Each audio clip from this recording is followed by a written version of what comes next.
Oh, what a day! What a lovely day!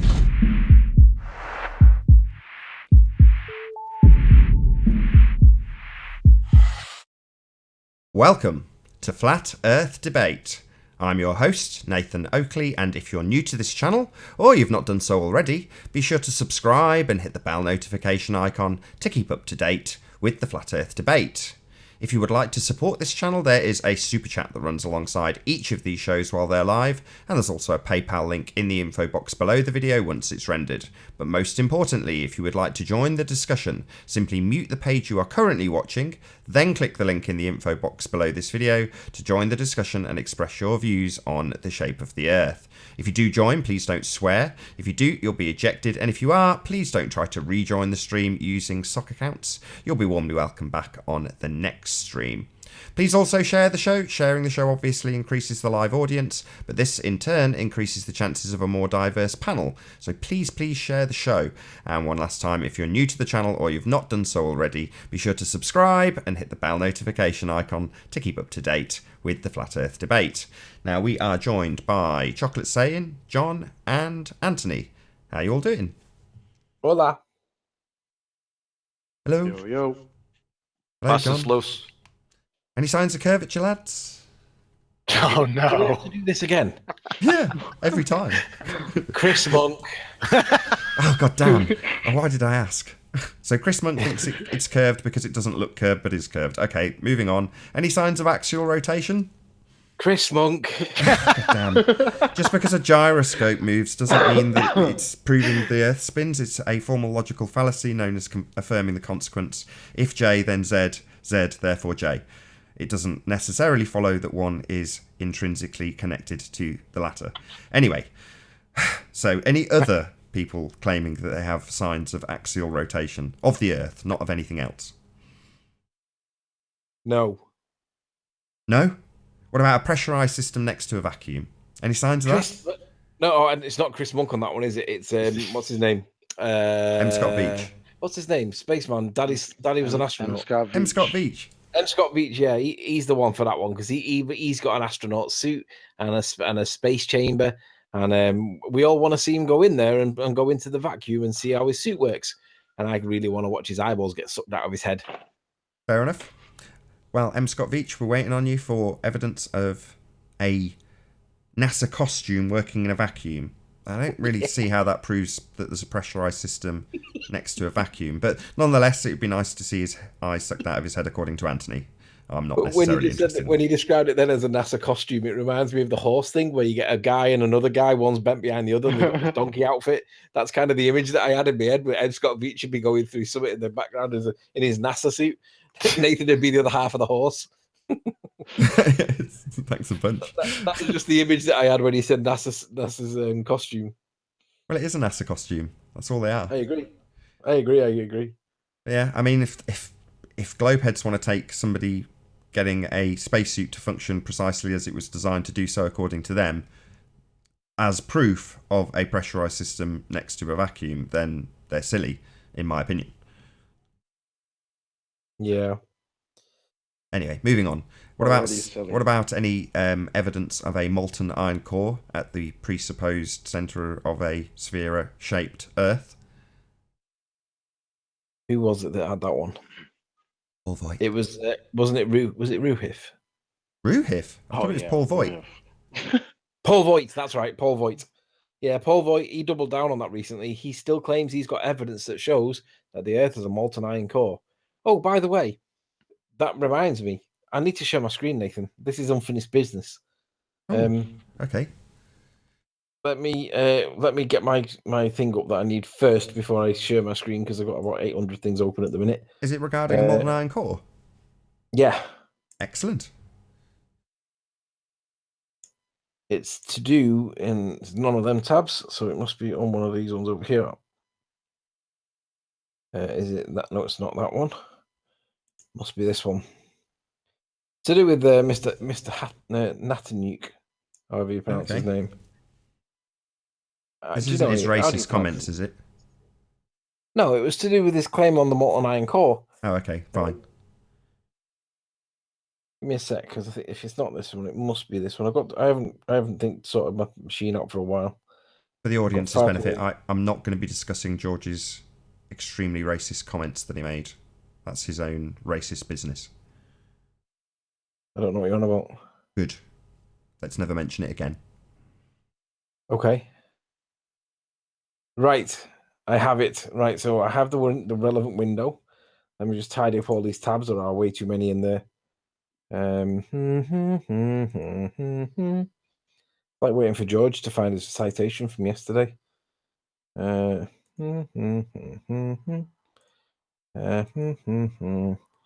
in there. Get rid of that. Okay, I know what you're talking about now, so it's kind of worth the wait. Yes, it is.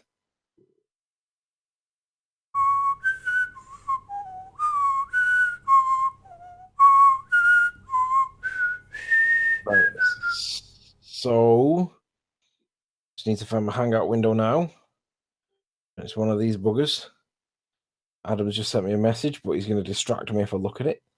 So I'm not going to look at it, Adam. So you'll have to bear with me in a sec. He has a link he can join. Right. So I need this one. Ta-da. All right. So ready when you are. You're up. Right. So in debate 372 with regards to the molten iron core, George Natanuk says, "Oh my, such a nowhere discussion. Check out Ampere's law and the Boyd-Sivart laws regarding how current flow generates a magnetic field."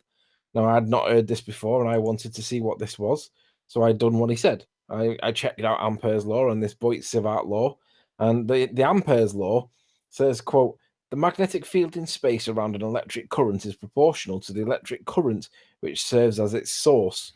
Well, if there's supposed to be an electric current that's serving as its source, where would that current be coming from? Because if there is an electric current, it needs to be being perpetuated from somewhere, but where is it coming from? So Ampere's law is subject to there being a current. It doesn't tell you that there is a current being created. It's subject and dependent upon there being a current there in the first place.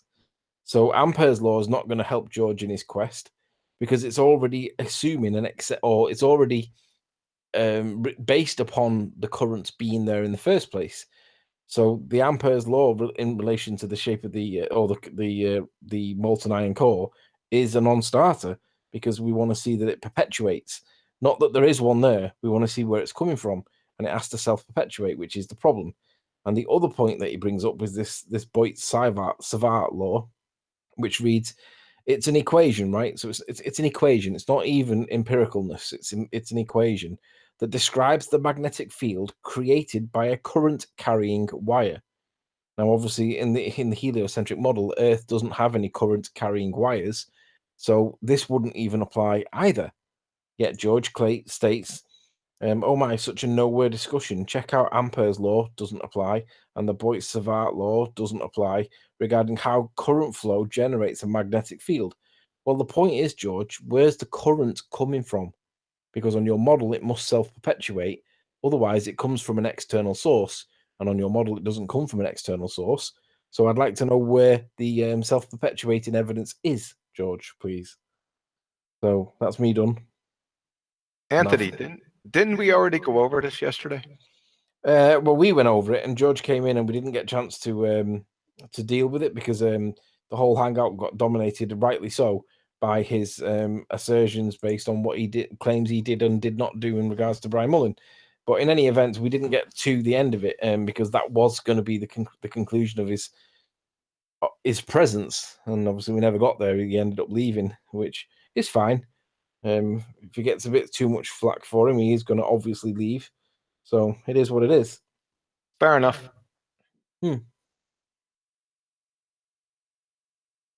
Okay, can we move on to evidence of Earth radius? Any signs of R, gentlemen? Anthony? I believe not. No.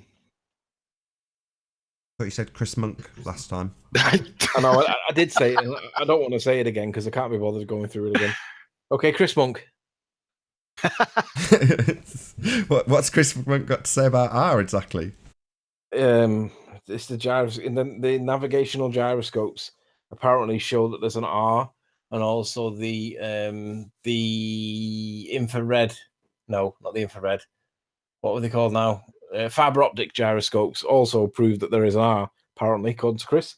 And I don't know how he gets to that conclusion, but he's made that conclusion, and I'm dying to see what else is out there in regards to this, because it seems to be obtuse that you can connect a fiber optic gyro with the radius of the Earth. And let's remind everybody the radius is the distance from the very middle of the ball to the outside edge in any direction, up, down, left, right, in, out, all the directions. That's the definition of a radius.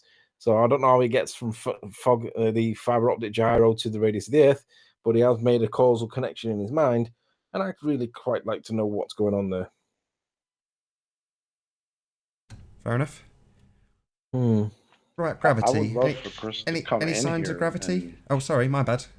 Still on R. No, I was just gonna say, I would love for Chris to come in here, and I would love to hear what exactly it was that changed his mind about all these things. It's something to do with the connection and the comparison and the contrast against a mechanical gyro.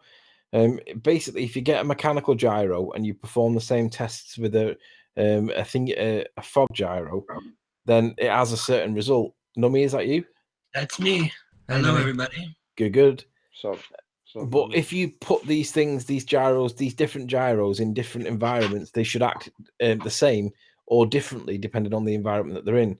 And there's a particular environment that he accepts, and he basically I don't want to. Well, he basically states that, or he told me personally that he thinks that there's being a sleight of hand from FE Core in the fact that they're not telling you the full facts. Now, Bob's position is that the fiber optic gyro does show the 15 degrees of movement. However, it's the ether that's being detected as movement, not the Earth itself, and that's qualified by he's able to manipulate the results with a magnet. Now, Chris accepts that happens. That bit's not the problem. It's something to do with when you put a mechanical gyro in the same scenario that doesn't get affected by magnets. It therefore proves that the Earth's spinning somehow. I've not. Basically, what needs to happen is we need to get Chris in the blue corner, and we need to get Bob from Glowbusters or for FE Core or somebody in FE Core in the red corner, and find out what is accepted by Chris and what is the explanation from FE Core and what is the evidence. Because there appears to be, according to Chris, there appears to be a lie, not necessarily a lie, but it's a lie by omission, because we're not being told the truth, the whole truth, and nothing but the truth. We're being told half the truth. But I think the position by FE Core is that we haven't finished testing it yet, and the results are not being released until we have. So it's like, well, we'll just have to wait and see what they come out with, because these things are quite expensive. They take time to play with, and they need to set up these other scenarios to test these things. So it might be that Chris is right. It might be that FE Core are telling pork pies in some way, but it might also be that Chris is wrong to accept the evidence that he accepts. And again, I'm going to play sat on the fence on this one, because I don't know. I don't know what the evidences are, what they're not. I don't know what the facts are. The facts are not. I don't know what the data shows, what it doesn't show. All I know is that Bob said, no, it's clearly the case that it's the ether that's spinning above it, and it confirms the Michelson-Morley, the Sagnac experiment, Michelson-Gale, and, of course, Airy's failure. They're all supporting, and this confirms their position. And then I think Chris's position is basically, yeah, but has he released the results? And the answer is, well, no, but he hasn't finished testing them either yet. So hang fire. Let's not prematurely ejaculate here. Let's wait and see what happens. And that seems to be the position at the minute. Chris accepts one part of it and claims that there's a lie by omission. And Bob's position is, no, it doesn't. It confirms the other previous experiments, and you need to wait before we finish. Does that mean Chris has fallen out with FE Core? Well, Chris appears to have gone full on retard, because he now accepts dinosaurs. So that kind of puts the context in which Chris is in at the minute. He's complete flip flopped. I think he's. But he was part of FE Core, right? Was he not? Yeah, they've had a big fallout, a really big fallout over it, because Chris accepts one part of it, and I don't know whether. I don't know. I don't know enough about it. All I do know is that there is a big issue, and Chris accepts one part of the evidence proves a radius. which Right. it wasn't even tested for. But he basically he deduces that there is a radius because of one part of it. And I don't know. All I do know is that it is something that does need to be addressed because, I mean, if there's a fallout of such magnitude, then people are going to want to know why. And it can only be one or the other. It's either black or white. There can't be a grey area. It's either that or not. So all I want to know is who's right. Is Chris right for his view, or is Chris wrong for his view? And if he is wrong, why is he wrong? Because it is complicated stuff. It's all to do with Gauss chambers and Faraday's cages and repeating the experiment at 90 degrees and passing a current through these things. And I think Anthony, I think there's another aspect to it as well, which is just that I would assume that there's some kind of like software component to this device, right? Like, no, I don't believe so. Or maybe there is in terms of the data extraction of the movements, the right. accelerometers or whatever. So it's kind of a bit of a black box, you know. I'm just saying that you'd want to take a look at all of that as well, not just the. I honestly do not know what the ins and outs of it are. All I do know is that Chris now accepts one thing that he thinks proves the other.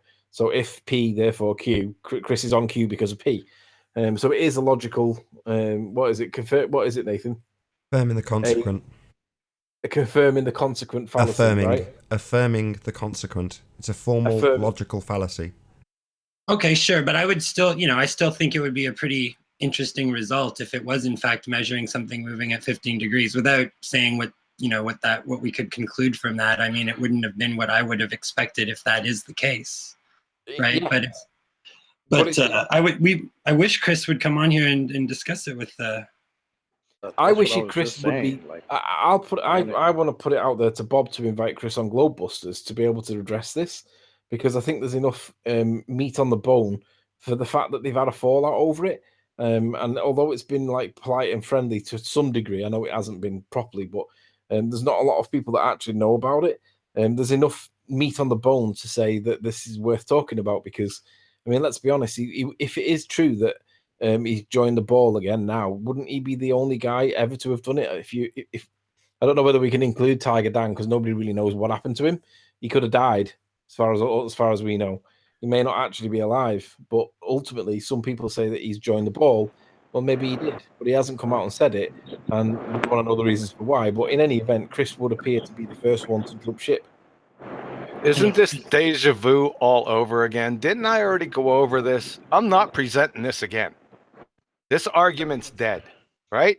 Yeah, I know, but it's enough. It's alive enough for people to change positions. Oh, hold on. Which argument do you mean, John? The Coriolis effect. Yeah. I think we're just discussing Chris's relationship to the FE core and what's going on there. I mean, I think we are all on the same page in terms of Coriolis effect and things like that. Yeah, so why even worry about the gyros? It's like beating a dead horse. Let's kill it some more. I'm not worried about that. I'm just curious about Chris, because he was a pretty amazing part of this community for a while, right? So this is just the first I've heard about this, and I was just I want, me personally, regardless of, even though it's affirming the consequent fallacy, right? I accept that something's moving. I want to know, how are they proving causation? Because I want to, and obviously within the scientific method, you have to manipulate the independent variable. I get that. But I also accept that a speedometer in a car shows that you're moving at 100 miles an hour. Now, do you need to know that your wheels are moving at 100 miles an hour, or that the ground is moving underneath you and you're stationary at 100 miles an hour? Well, yeah, you kind of do. And can you work that out otherwise? Well, you see it from the outside perspective. You see it from the inside perspective, but it's not the same with the Earth. But at least we know something's moving.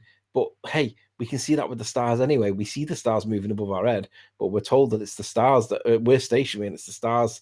We're told that it's the stars that are stationary, and we're spinning, not the way that it appears. But I think that it also could be a thing, kind of like some of the tools that are used in geodesy, where it's a black box, right? It basically takes flat measurements and then processes them through a very complex software mathematical system that spits out some sort of globular interpretation, right? And it could be that these it's possible that these ring laser gyros or these fiber optic gyros are kind of doing something similar, because you'd really want to like understand how the device works, including the software, right? Like I'd like to see someone really cut into that as well, because it could just be that they could just put in like a mathematical compensation that would allow the device to work normally while just telling you, yeah, there's 15 degrees. Like you could just, write that into the script of the math somehow, right? Like, because you're not able to actually look at what's going on inside the device, right? It's not like a normal mechanical gyroscope. You're not able to exactly see how this measurement is being made within the device, right? And how that data is then being interpreted by the software component. I would assume that you're just getting some kind of readout, right? You're not getting, with like the mechanical gyroscope, the artificial horizon is actually being manipulated by the physical gyro itself, right? It's a direct connection. But with the ring laser gyro, I would imagine that there's a lot more layers of data processing that are happening between the mechanical measurement and the readout, right? You get what I'm saying? Yeah, I've just had a message off George Netanuk. It says, be careful, people are impersonating my account. Check the channel before accepting the comment. I did not try to join, nor have I commented until now. Racist comments are not mine. We have our disagreements, but I would never try to pawn bomb or snipe anybody. I do not approve of such tactics, no matter how much I may disagree with you. I'm having internet problems at the moment. My channel keeps dying on me. Oddly, Adam Meakin also has internet problems. Maybe it's a YouTube issue, but in any event, he's just saying that wasn't him that joined before, and the racist comments are not his. So he's not happy to snipe people out of a hangout. Thank you for letting us know that you're not happy to snipe people out of a hangout, but you're more than happy to snipe them potentially out of their job. Thank you, George. That's really kind of you. Yeah. Anyways, I love the ethical compass that George has.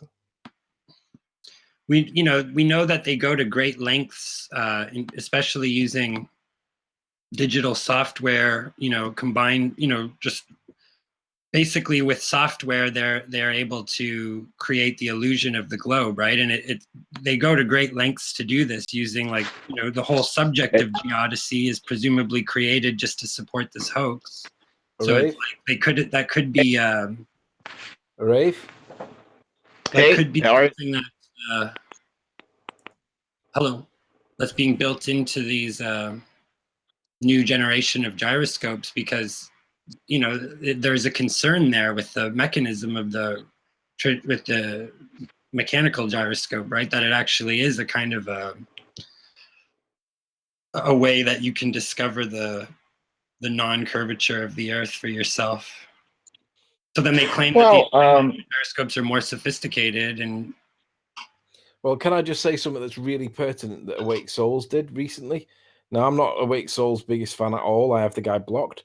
I think the guy's a moron. However, he did bring up a really good point against one of Soundly's videos.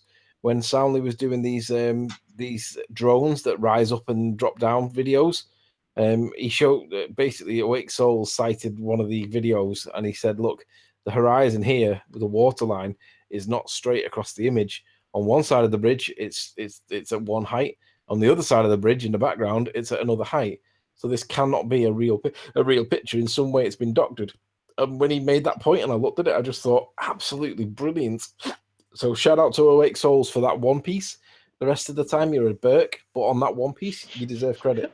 Yeah, well, those photograph arguments are very hard to actually, they're very hard to win the argument definitively, right? I mean, like, because I see that all the time, where I think but can see very plainly that there's doctored photographs, but if you actually try to, very difficult to actually use that as evidence a lot of the time. But like real quick, I mean, Awake Souls, wasn't he the same dude that came on here and said that Ranty's pictures were CGI and Jaren was using CGI? I mean, I don't know about his credibility. He seems to be somebody. No, I agree. His credibility. Everybody's got the guy's a moron. CGI going on. Yeah, he buys subscribers. Yeah, exactly. So Like, Yeah, but on that totally one point, totally out to lunch. Totally out to lunch, that guy. on that one point, I agree with him. If you look at the horizon shot of Soundly's drone footage, the water lines are not level. Yeah. Can't be the case. Yeah. Oh, yeah. At that point, yeah, you're right. That was a good point. I agree. So I'm not. That doesn't mean he's exonerated from all previous offences. I'm just saying on that. no, one I get instance, that. I get that. I'm just Well, saying, a like, clock this is right twice one a of day. those guys. A broken clock Exactly. right twice a day, right? Exactly. No, Damn you! I was exactly. going to say That's what I that, was Nami. thinking. I was just waiting for a pause. I was waiting for a pause to say just that, you sod. So Sorry. Awake Souls is that clock. He is the flat Earth clock. He's right twice a day. Not a military clock. For the rest of the time, he's wrong. Well, yeah, I mean, I agree with him that the Earth is flat. So, fundamentally, we're Yeah, I do agree with that. really deep on the same page. But I don't know. Every time that guy ever came in here, I was just like, wow. Seems like Well, he sort of talks doing about the it being a, flat Earth thing. but he talks about it being a simulation. The simulation requires it requires energy to maintain because you need to power the image and you need to power the system. So where's the power? Yeah, well, it's a bit of a, Deus ex machina kind of. I don't know if that's the right way to say it, but it's like, it's an unfalsifiable claim for the most part. Like if your whole model is going to depend on accepting that it is a simulation, but you have no actual evidence that it's a simulation, it's a pretty weak argument, right? Like it could be a simulation, but we'd never know.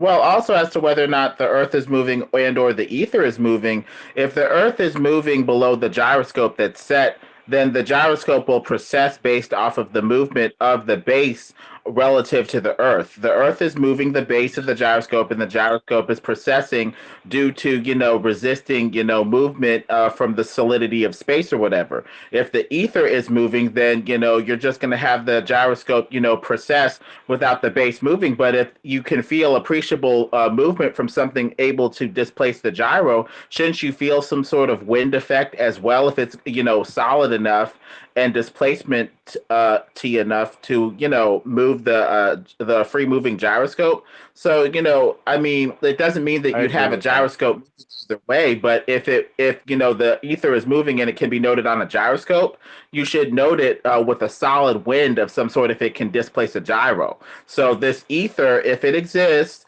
may have different properties than what we're used to. Is there a like when they say the ether? I mean, do they have a definition of ether? Because how can you argue the ether if you don't I don't even know what the ether is exactly. In science, the ether doesn't exist. That's why it's dismissed. But I mean, is there some kind of definition that anyone has, whether science, whether it's accepted by mainstream science or not? Because I'm not clear on what the ether is. Well, it's just there's multiple theories about it. You can liken it, if you're going to think about it in your head, as water, the water from which everything is made. And then a solid object can come out of this, mass of electrons or whatever and solidify into a solid object like an ice cube freezing in the water.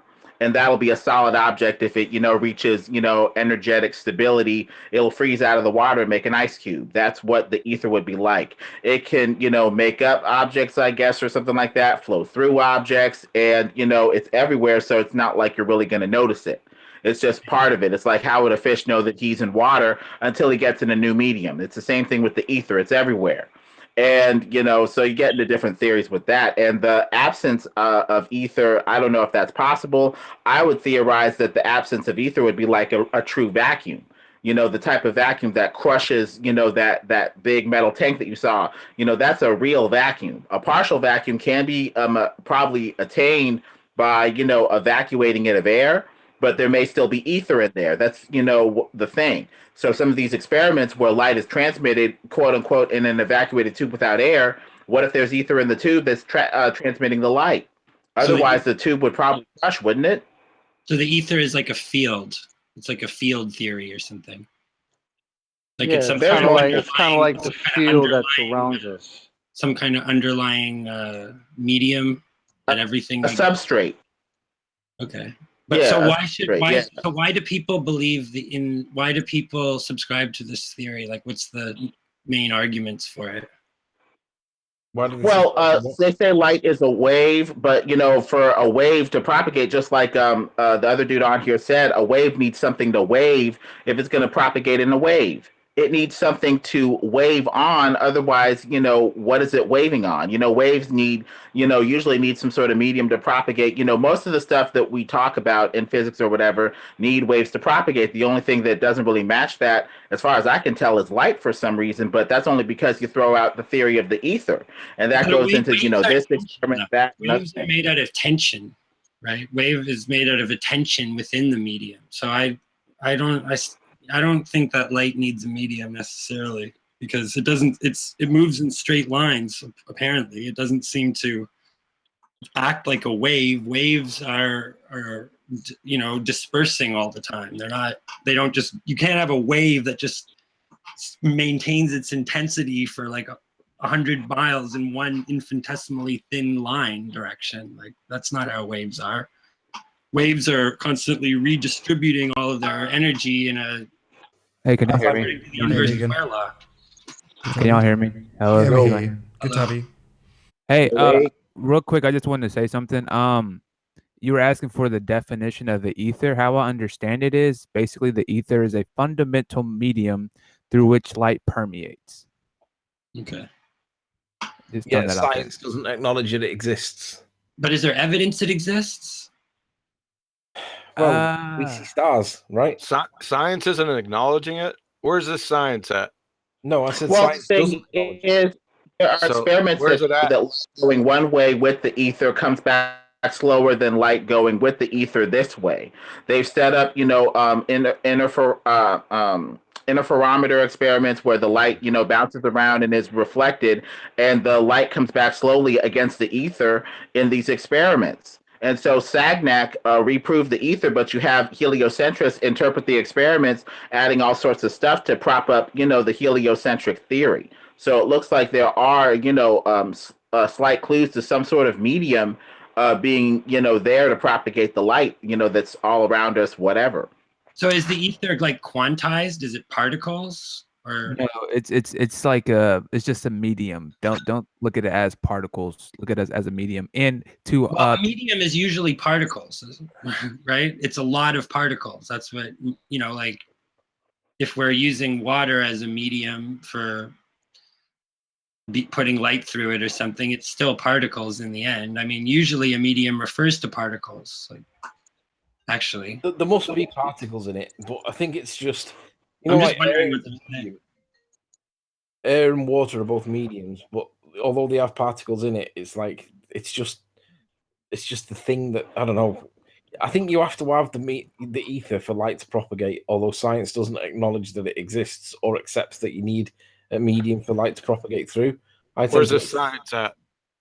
I think, okay, so first of all, I don't really agree with the idea that a medium is just a stream of particles, because I don't really think particles exist how we think they exist. I think atoms are just propagations of the ether, and the science for the ether existing, I believe, like what's his name said, was the Songyat experiment. I haven't looked. It's been a while since I researched that experiment. That's just observation. That's not really science. I mean, agreed. I mean, I'm saying like he's sort of like inserting this cause, right? Correct. Of the ether, but it's like if you can't really define what the ether is exactly, like how are you going to do an experiment?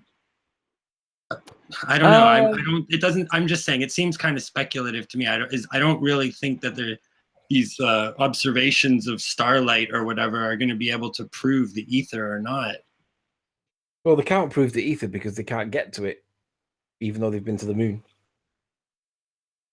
If it exists, yeah. Well, they can't get to it to establish what it is anyway.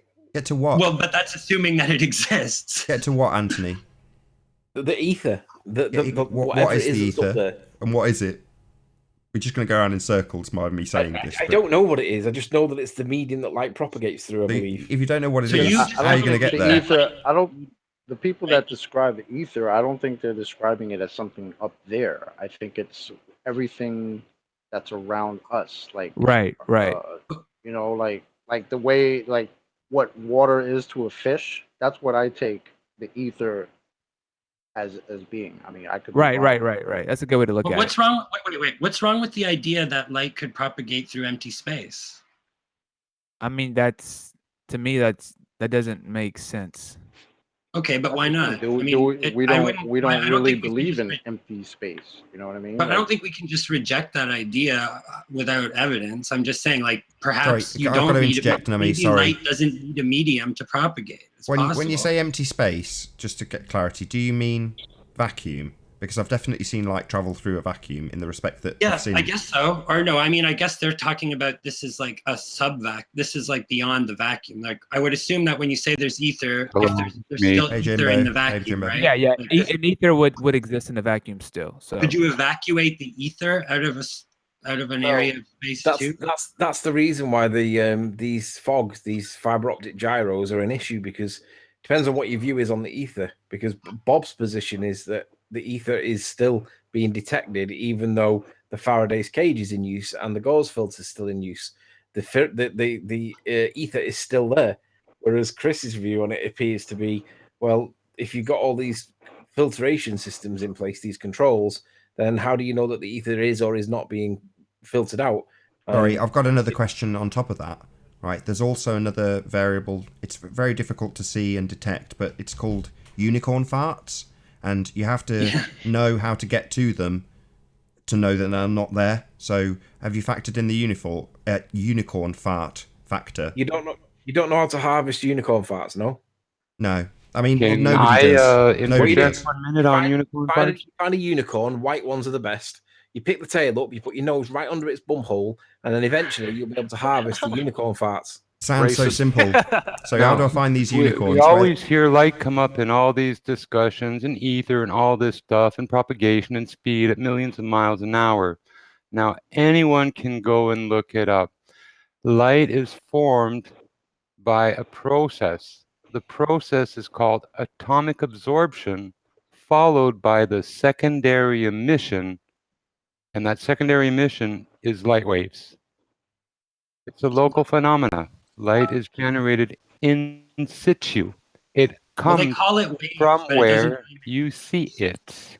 I mean, that almost sounds like the traditional explanation of what light is, and I don't really agree with the traditional It is explanation. how light is generated physically in this world. That's how it's transmitted. Not generated. Yes, absolutely generated. Waves excite valence electrons. They raise one valence, and in a split second, they decay. When they decay back down to their original valence, a light particle, wave, whatever you want to call it, is given off. Well, we're Based arguing off about of that the way that model. you're talking about. Not coming from billions of miles away through ether, helping it through empty space, You're arguing all a this model, garbage. Gets Show right me a photon. Well, basically, what Well, he's I can saying show is you that atomic the light is absorption. always. Well, you're basically saying the light is always there. It's based off of the excitation of the medium. Like the water in a pond is. Exactly, partly. Well, the water in a pond is always. Hang on. Blue marble, are you there? Probably going to snipe everyone, Nath. blocked him. Is he off? Yeah. I kicked him. He didn't say anything. To be honest, if it is the blue marble that I remember, he's like under 16, and after being on the show, bleated about him being a minor. So based on that, I wouldn't have him back on anyway. So how could we falsify the ether? Actually, the ether. To be fair, the ether was never proven to exist. It was just a postulation scientists worked with. But I mean, yeah. Yeah, but it has to be dismissed by science because everything else doesn't work then if they accept that the ether exists. Yeah, heliocentrism needs vacuums and gravity to keep things from flying off into the vacuum to work. So, heliocentrism has a bone in this fight in that way to say that light can propagate through a vacuum. Correct. But the thing is, the light theory that what's his name was talking about just now is kind of like an excitation theory of light that says, the particles for the light are always there. The medium just needs to be excited to the point that it emits light. It's like we're in a pond and it'll make ripples particles once it's disturbed. Otherwise, it's still water, and the light waves would be the waves in the pond once it's excited, once something is dropped in there or it's shaken or whatever. If I you kind look of at like that idea. Like look at light as a ripple. It's nothing like that, though. Well, if you look at stars and jars, what do they do? Why analogize? They take a wave, a sound wave, they point it at a jar or a glass with water in it, and it generates a light in a jar of water. But here's the thing: like you can't From a directly see light. You just see what light is on. So No, you can See a directly light see light. source. Light is what all you see is light directly. That's all. You have a photo sensor. Like I say, the point is, how is the light created in that jar, in a jar of water? It's a wave that excites something, and you wind up with light in the end.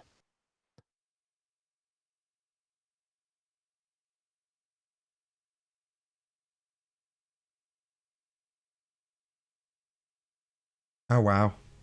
Lost the whole panel. There will be a short intermission.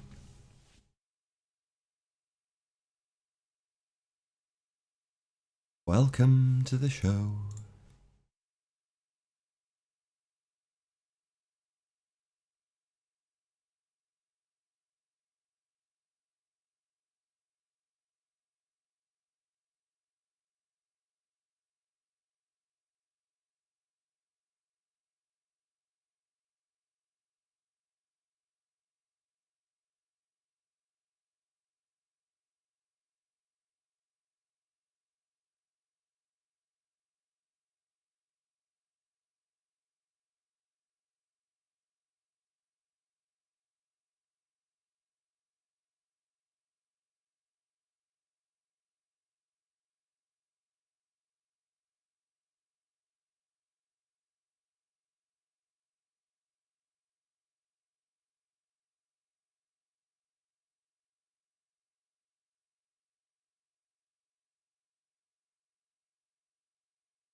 Okay, so the link is now back out on Skype. I'll hold off putting it out publicly for a few minutes just till we get a few guests in so we don't get overrun with snipers. We must have hit a nerve.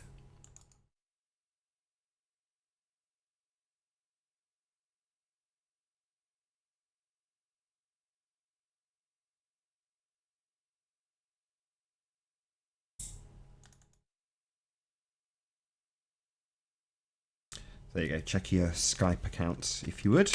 Hopefully the panel members are listening to the live stream. Probably not, as they've all got it muted. I've got about a bazillion messages in Skype. I'll have to get back to these. You take a day off, you get overwhelmed with messages.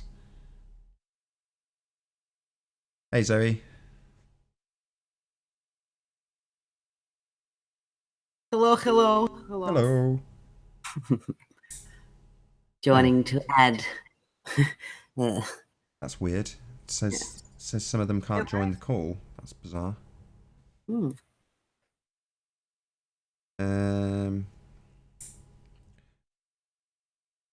It might annoy a lot of people, but I'm going to call the Master B chat. So if you're one of the many participants that doesn't want to be disturbed, I will announce. Oh no, it won't let me. That's interesting. What, should I hang up then? Too many people in the call. Name here. Okay. Got a good 20 minutes left. It might be worth me just trying one more hangout, Zoe. I'm sorry to be a pain. No, it's okay. I was just, taking up a spot so we wouldn't get sniped again. Well, if you can stay in there just for a second, what I'll do is I'll start up a new. Well, I was also very interested in the ethers to talk. But yeah. Yeah, so was I. It was a good chat. It was a shame, really. Yeah. It's a subject that up until now I've not paid a great deal of attention to. Then when you yeah. Well, I'll wait to say something until. Yes, it's a subject that up until now I've not paid a great deal of attention. Who's joined? No, yeah. Well, I'll wait to say something until. Yes, Right, I'll just leave that. I sort out another new hangout.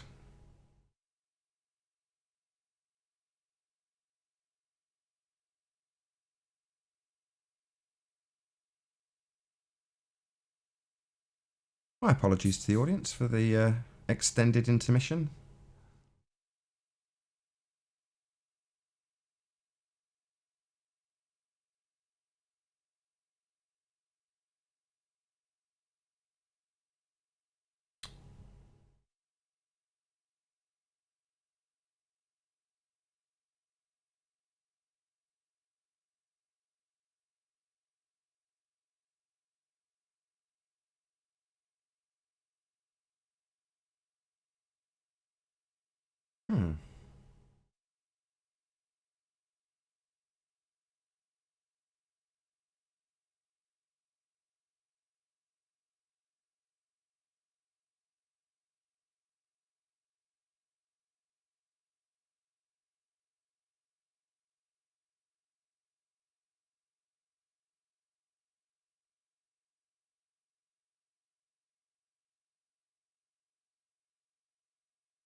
Right, let's try that again.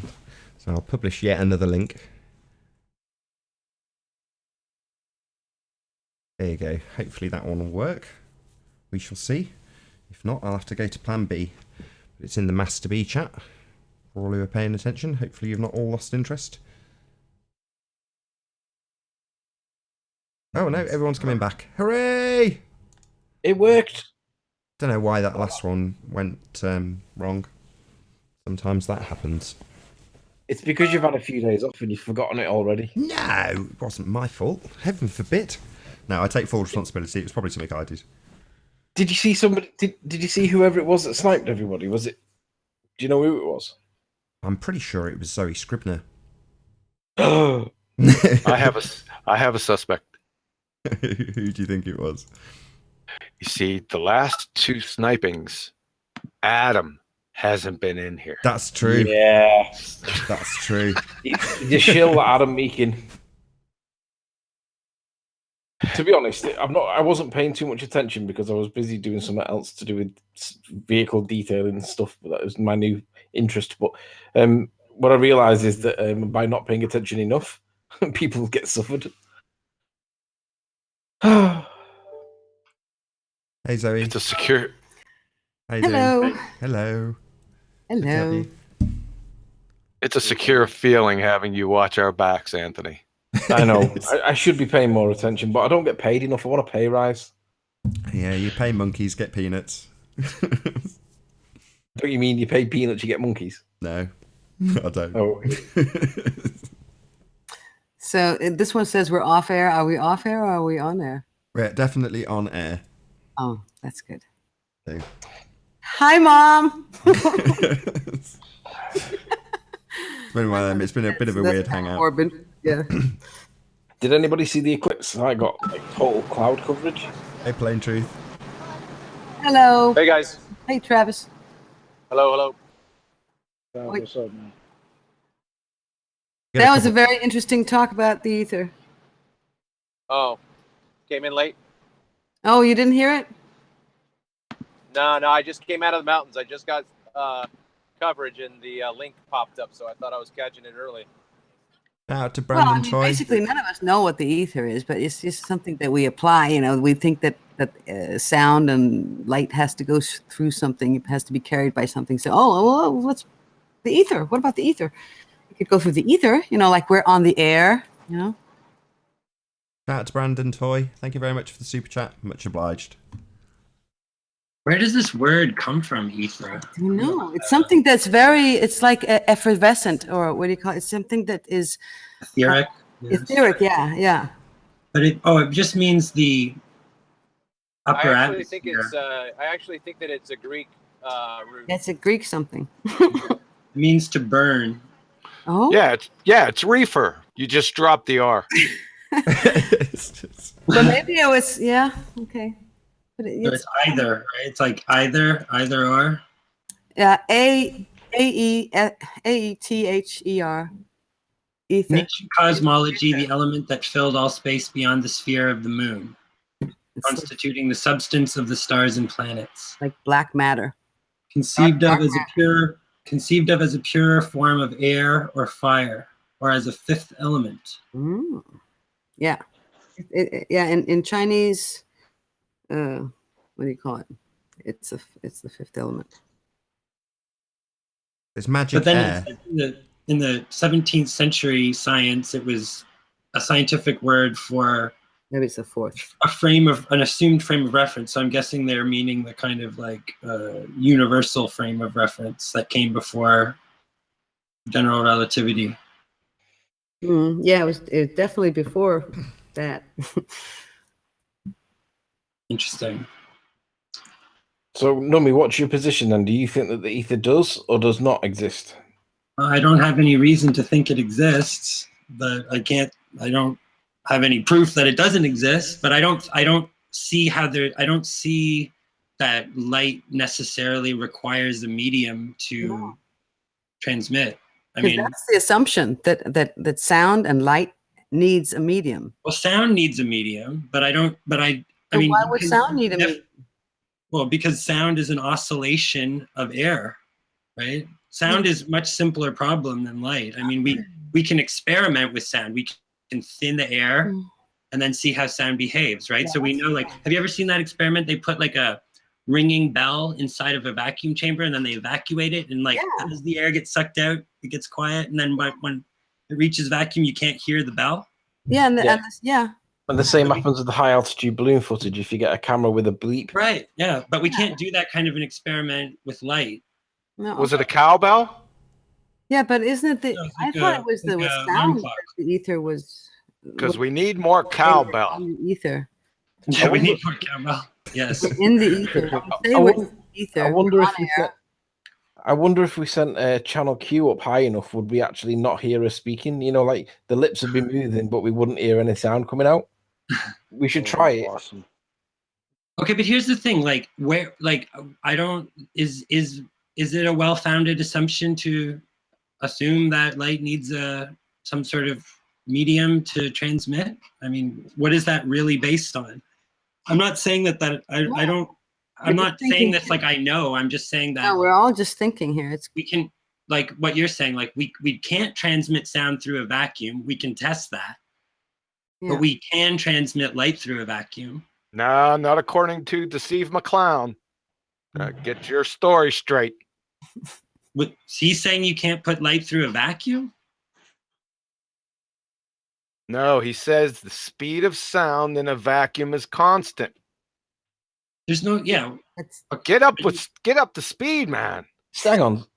Deceive McClown says the speed of. There's no speed of sound in a vacuum, right? Is that what you just said? The speed of sound? No, I think it was light, wasn't it? The speed of sound is just the speed of the individual molecules of the air. Hey, vegan. Can y'all hear me? Hello. It's the average speed of the air molecules. John, could you clarify what you just said? Did you say that the speed of sound in a vacuum? The speed of sound in a vacuum is constant. Deceive McClown already said this. I mean, come on, people. And it wasn't a misspeak. Did he actually say that? He did say it, and he was backed up. It would be a misspeak. Well, no, he did say it, and he's been backed up. So since then, other ballers have come on the panel and said, "Yeah, that's right. It's zero. That's constant." No, that doesn't exist. That means it's not. Well, they would. Well, like I say, I've just got to reassert what they say. You know, people like Brenda and others have said, "Well, yeah, duh, it's constant because it's zero, and zero is a constant." So they're like, yeah, its movement is constant. It's not moving. That's what they're saying. Retarded. Yeah, In essence. because So curve means level. so if you talked in a vacuum at a certain speed and then you start talking faster, it would travel at the same speed. If they talk faster, I think that's a bit of a false equivalency. You can talk as fast as you like. I don't think it will change the speed of sound. But getting back to this, because some of you guys seem like you like this idea of the ether, but I'm just saying, like, upon what is the sort of basis that you would assume that light would require a medium? I'm just curious about that, because I don't have a hard position on it. I don't see any reason I should believe that there's ether. Yeah. I don't know. Yeah, I'm just trying to think about, well, why do we assume that there is an ether? Well, I think the idea came from that to travel, you need some type of medium to travel to, like how you were saying how sound requires some type of oscillation. Therefore, it's the atoms that are around us that are essentially are oscillating. Then it reaches our ears. Same with light. Now, I never really, I guess, postulated the idea of light traveling through nothingness.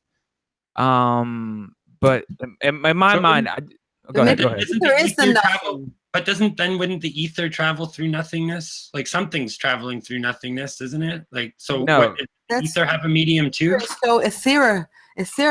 It's like it's almost non-existent. It's so fine.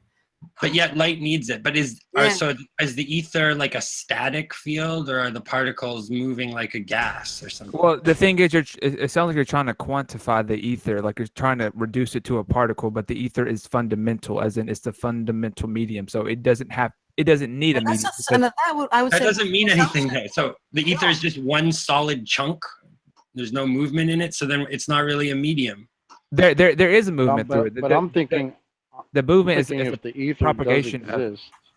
My bad, bro. There's no reason to add. This is just super adding. We don't require an ether theory to understand anything.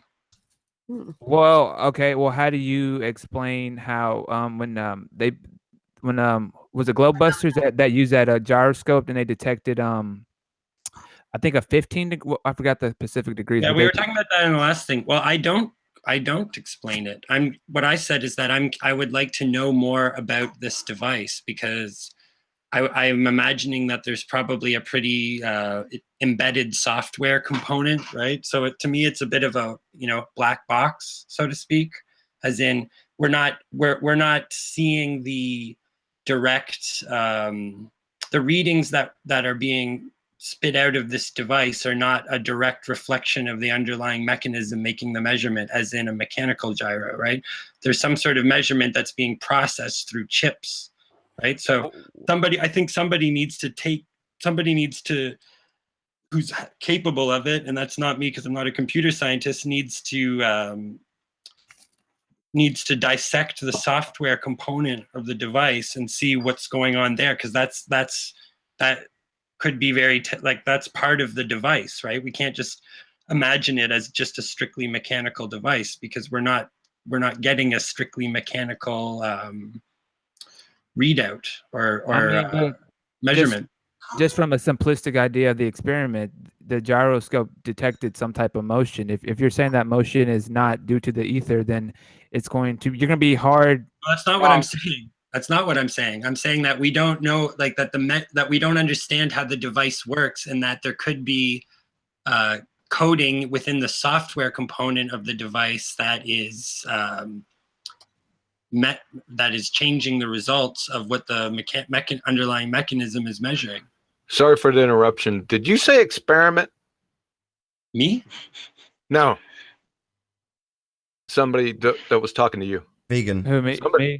Yeah. Nathan, you want to take over? Yeah, the problem is it's not an experiment. And if you don't understand why I'm happy to... Can we just continue on this? Because, okay, we know it's not an experiment. I think he just he's just using that term colloquially. But no, he's using it very narrowly, not colloquially. Okay, yeah. The problem is that if you deem it an experiment, people think that the result has to be in some way justified. So when people say it's the turn of the Earth and they look up alternative explanations, they come across the ether turning and go, it must be one or the other. And it's like, well, no. In order to establish a cause, you would have to perform an experiment. and this isn't an experiment, so it doesn't establish the cause. So to quibble about whether or not it's one thing or another, I'll just say, actually, guys, you haven't considered the third option of unicorn farts. But why? I would just question this. Why do we see a conflict between the mechanical gyro and the laser gyro? Nathan just told you. Yeah, the ring laser gyro. No, I'm just saying that that's just my question to the laser gyro. I've got an answer though. There is a genuine answer, because normal mechanical gyros are not susceptible to the standard basic. What's the word? I think it's called the fundamental unicorn fart, whereas your more advanced unicorn fart can be detected by the ring laser gyro. I would like to, I would really like to talk to Chris Monk, because I just want to hear what his position is, because he's an intelligent guy. There's no taking that away from him, wrong or not. But does he understand this device in all of its in all of its in every sense of the word? Like, I mean, I don't even understand exactly how the basic measurement is being made. I mean, I have to do my research on that. That's not, I'm not putting that on anyone else. I'm just saying, I know I don't really understand it. But what I'm more curious about is like how much of this device is software. What is the relationship between the software and the hardware aspects? And I think that's something that I would hope that Chris Monk is thinking about or looking into, or that they should be addressing, when, rather than just taking the 15 degree per hour figure, right? Just are they looking at the underlying processing that's going into producing this number? To be honest, the only thing I want Chris Monk to explain is the reasons for why he accepts the fiber optic gyro results. And I also want the Globebusters to address, or maybe not Globebusters, well, it'd have to be Globebusters, because FE Core don't have a public output, I don't think. Might be wrong there, forgive me, don't shoot me. But basically, he's jumped ship. And the one thing that he's jumped ship for is the only real thing that Chris Monk really needs to address. Because I want to know why. I want to know what evidence he accepts. I want to know why he accepts it, and I want to know why it's right or wrong from the other angle. Anything beyond that, I'm not really that interested, to be honest. Has Chris Monk himself handled the gyro? I'm not sure the details of the story. All I do know is that the disagreement has arisen to do with the interpretation or the extrapolation of the data, and the data is not even released yet. So it's based on hearsay interpretations and extrapolations. But whatever the situation actually is, I want to know about that, because I know there's going to be some kind of fallout with regards to something else that's going to be in the pipelines.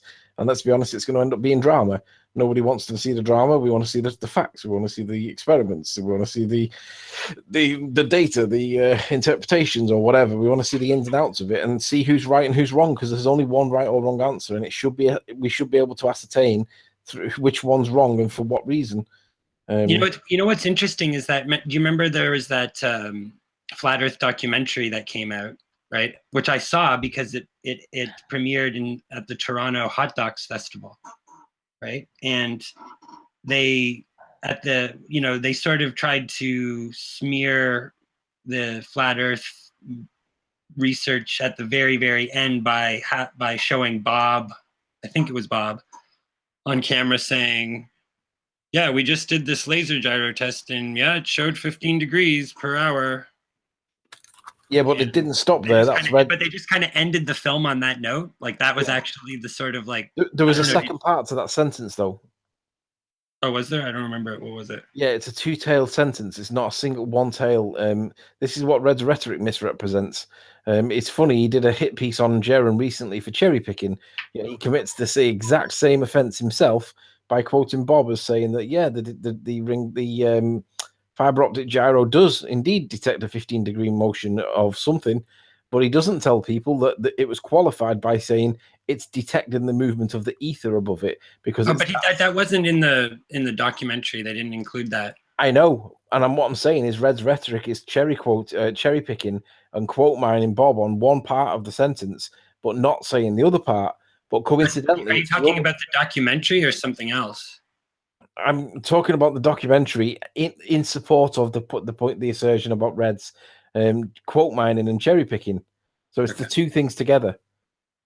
But it's the thing that what the other part of the sentence is the bit that Chris has fallen out with people over, because the issue is, well, what is moving? Is it the Earth or is it the ether? Or is it the software? That's what I'm saying. Is it? It could be. It could be neither one. Because why isn't anybody bringing up that third option besides me? I'm just saying. Excuse me. Look beyond the software. What about things like why the do I get Coriolis ignored? effect? Why is it I'm completely ignored? There's a fourth option. Unicorn farts. I mean, seriously. I mean, I can't understate this enough. That John's point is absolutely valid. We're quibbling about nonsense, literally. Yeah, that's what I mean by that. That the ether is something that we just assume. Well, no, I'm just talking we don't about. Need to think about it anymore. We just, I'm not. I don't assume. I do not assume an ether person. I don't think everybody assumes an ether. But what I'm saying is more just like I'm just, regardless of viewing it as a scientific experiment or not. I mean, I'm not trying to propose that. I'm just saying, I'm asking for on the basis of why is it in conflict with the mechanical gyroscope? It depends. It's not always in conflict. It Tell depends, him, on it depends on the environment that the setup. Okay, unicorn farts, but no. Like, no. If the thing is saying 15 degrees and the other one's not, there's going to have to be some kind of explanation. Right? Yeah, hey, can I butt in? I have a request. Sure. Can I butt in here? I'm sure they don't mind. With all due respect, Adam, if you're still out there, can you please snipe us again? Sort of a mercy killing motif, please. Yeah. We're just having a conversation. I don't see what the big deal is. I know. I mean, I've been a bit fallacious by saying unicorn farts, but I mean, the other day I saw a video where somebody had a slinky. Now, I appreciate that it's not the best equivalent because gyros have a practical application. However, this video showed someone dropping a slinky after it had stabilised, and I showed my sister replicated it with the slow-mo cam and just showed her what was happening. Now, you can say that that's caused by the ether, or you could say it's caused by rotating Earth. I realise that neither are a decent explanation, but it's the same in respect to the gyro, in the respect that it doesn't need any explanation at all. Well, why it has a different result than the mechanical gyro could need an explanation. It may not need one. I'm just interested in what it is. Because this is where you have to consider the Elias effect, right? The mechanical gyro doesn't do what it normally does when there's is it a solar or a lunar eclipse?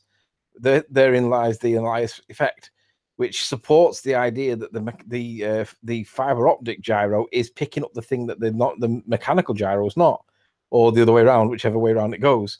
But the point is that they do seem to support each other on some occasions. Sorry, on other occasions don't. Can you explain that to me a little more clearly? Because the Elias effect is that the pendulum doesn't do what it should be doing, and the gyroscope doesn't do what it should be doing during the period of it's either a lunar or a solar eclipse. I can't remember which way around it actually is. But the fact that Elias effect is supposed to be an observed phenomena supports the idea that the fiber optic gyro would be detecting the movement of something, whereas the mechanical gyro does not. So if the Elias effect is a real thing, and the mechanical gyro suffers through it during the Elias effect moment on an eclipse, then that lends weight to the idea that the fiber optic gyro is detecting the ether. But if you don't accept the Elias effect as a thing and say that that's just a load of nonsense, then it doesn't. But it's which one's true? It's ultimately there is 15 degrees of movement. So what's the conventional? Wait. What's the conventional? I just want to ask. Sorry, one more follow-up question, then you go ahead. Okay. What's the conventional explanation of the Elias effect? It's ignored. So it's just viewed as an anomaly. Yeah, like all things that they don't want to talk about. But no, often they do have some sort of rationalization that is written down somewhere, whether they want to talk about it. I mean, usually they say something. They know everything, right? So they usually have something to say about whatever it is. What you're saying is the mechanical gyro does something on a regular basis that it doesn't do during an eclipse? That's what you're saying? I've read about the Elias effect, and I have never seen this. So hands up who has seen either a Foucault pendulum or a gyroscope change anything about the way it's supposed to behave during an eclipse? I haven't seen unicorns, but don't make them not true. Really? Well, all I'm saying we is don't actually know. There might. all I'm saying is that found there's those discussion there, and it needs to happen because. Well, I'll narrow it slightly. Is there any evidence out there, for example, a video of somebody showing a Foucault pendulum during an eclipse and experiencing the Elias effect? Yeah, because I've never heard of this until I haven't seen any, but I haven't looked for it. So because I've read about it and I've heard people talk about it, but you know, what I'm curious about is like a gyroscope has a purpose in an aircraft, right? Like you do need a gyroscope in an aircraft, right? So if these two gyroscopes are giving different results in the same kind of situation, how is that playing out in terms of its utility as in flight instruments? I totally feel your question. I mean, as far as like what's the software picking up in that gyro that the mechanical one isn't picking up. I completely feel your question. Okay. Because well, how's that affecting? How is that affecting flight instrument readings? Right. If these two things are giving a different result, how can they both be valid instruments? Do they put that ring? What is it? The ring laser gyro? Do they use those in aircrafts? That's what they say. That's what they say. Yeah. That's what they say is the new generation of aircraft instruments are no longer relying on a mechanical gyro. Isn't that what they're saying? Can anybody back me up on that, or am I? No. I can't back you up. Interesting. Can't back you up. Yeah, I don't know. They're not claiming to use a ring laser gyroscope on the new generations of aircraft? I honestly don't know. I'm clouded by things that Wolfie says because I think that the things that Wolfie says. Okay, I'll look it up. I'm pretty sure that they were saying that they're using it on the new, but newly designed aircraft. Here's the thing: if gyroscopes are throwing us off, then we can look at things that are beyond gyroscopes. Like they're using it on the Boeing 777, the Airbus A320, F-16, Fighting Falcon, etc. So yes, Correct. They're claiming to use this as an aircraft flight instrument. Yes, I found the same article as you, I think. But yeah, absolutely. They're claiming it's used on a whole bunch of aircraft, a lot of them quite sophisticated fighters. So yeah, it's definitely in use. It definitely has a practical application. So yeah, from that respect, because it has a practical application, if it's showing a different result to what has been used for, let's face it, quite a long time, without any, I'm sure someone will correct me if there's been any airline disasters caused specifically by the gyro malfunctioning, but I doubt it. It doesn't seem like it would. Now, let's not even speculate. But the point is, it's been used for a long time successfully. So if this one is showing a different result, why? I think you're right, Numi, because of the practical applications, not because of whether or not it proves the ether or the earth spins. Yeah. I think it makes it actually more interesting that they're actually using this gyro and now I feel Numi even more. Like, what is in that software that's making that determination? Yeah, I just want to know what's going on. Yeah. I want to know. Yeah. Because That's what I want to know. If it's serious enough for there to be fallout, I want to know. Yeah, well, this is gonna be a point that people are gonna argue about. So, indeed that they are doing, because the alternative discussion that'll happen is the one between Tesla's Apple and I can't remember who. Oh, let me think now. The one that Antonio's getting involved with at the minute that's got nothing to do with Antonio, but he's taking it up anyway. That's going to be the next one. But no, basically, you can have the decision: do you want to pay attention to the drama, or do you want to pay attention to the testing of the fog gyroscopes? And my money's always with the gyroscopes one, because I'm not interested in the drama.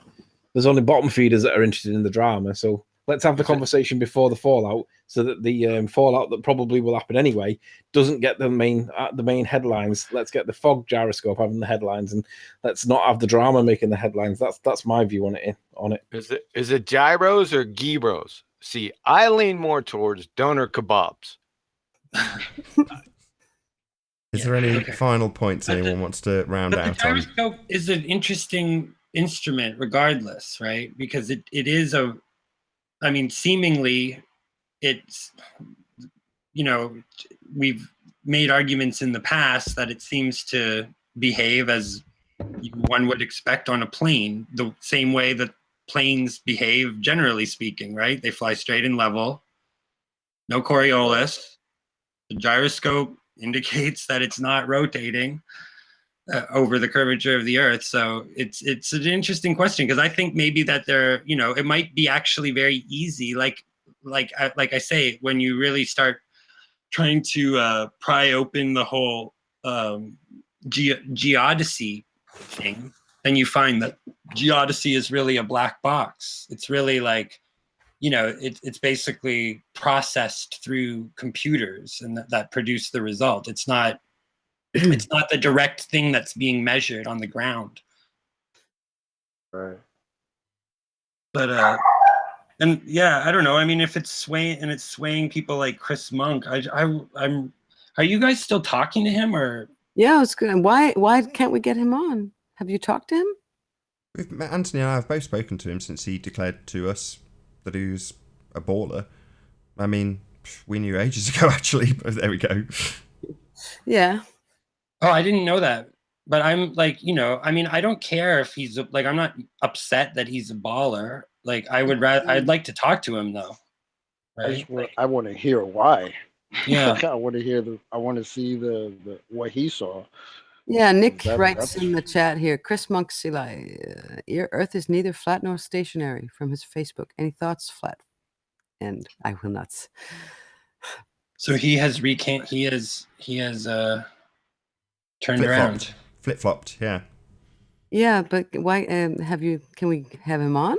Well, what I want from him then is to tell us how he was wrong about all of his great flat Earth evidence then. Yeah. Like, or what's his how is he rationalizing his previous argument? I can probably give you his explanation for that. So his explanation is curvilinear perspective, which is to say that what we are seeing is light being bent into our field of view.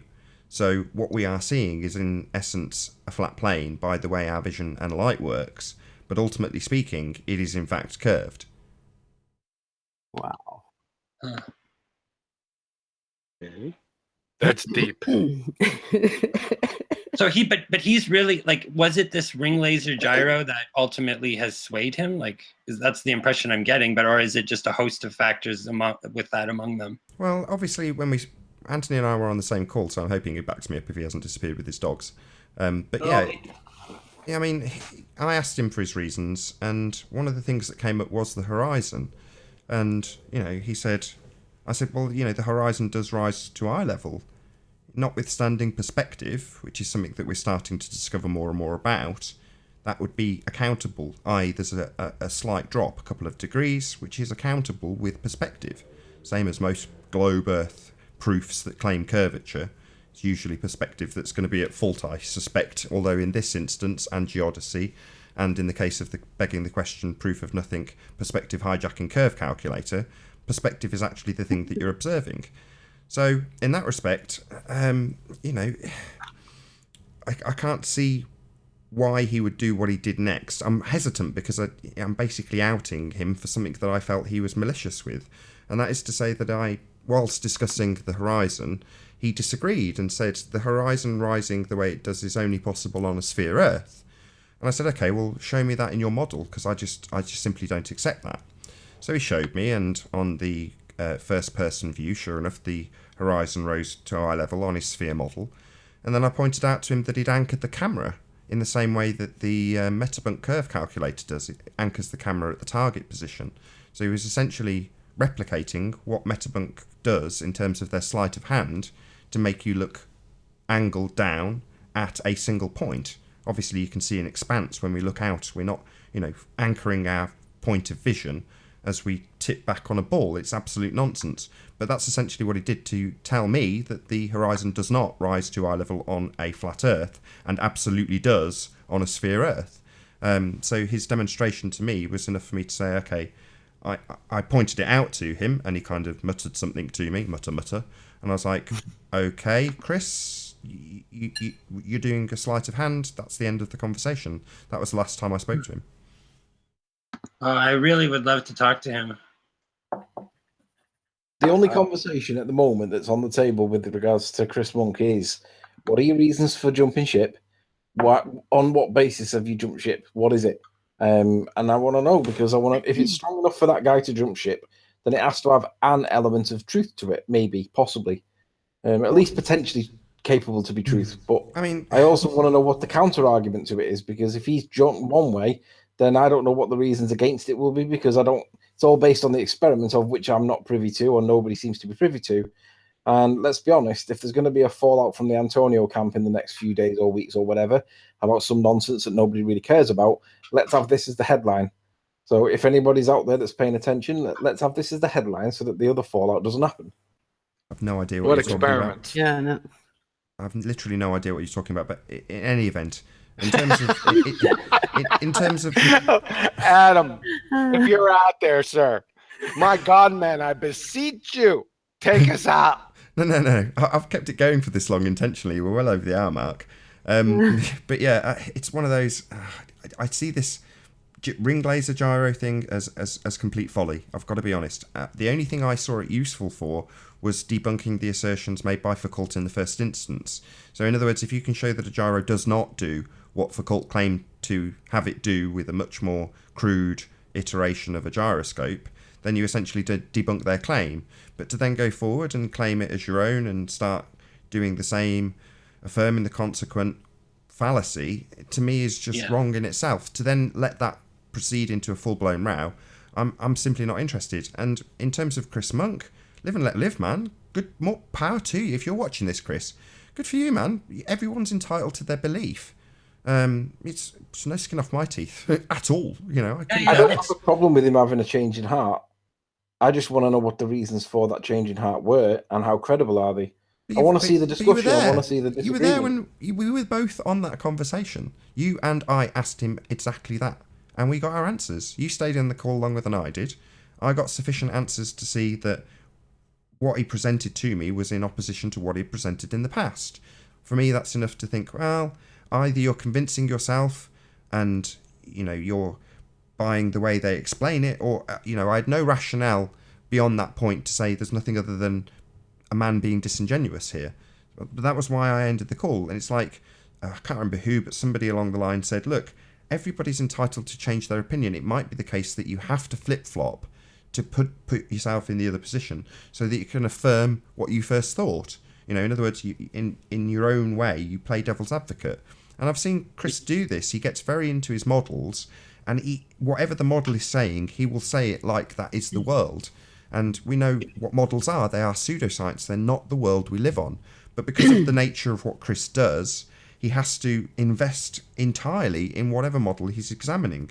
So in terms of what the stars do, he can model out the best model, according to him, is the geocentric model in terms of the stars.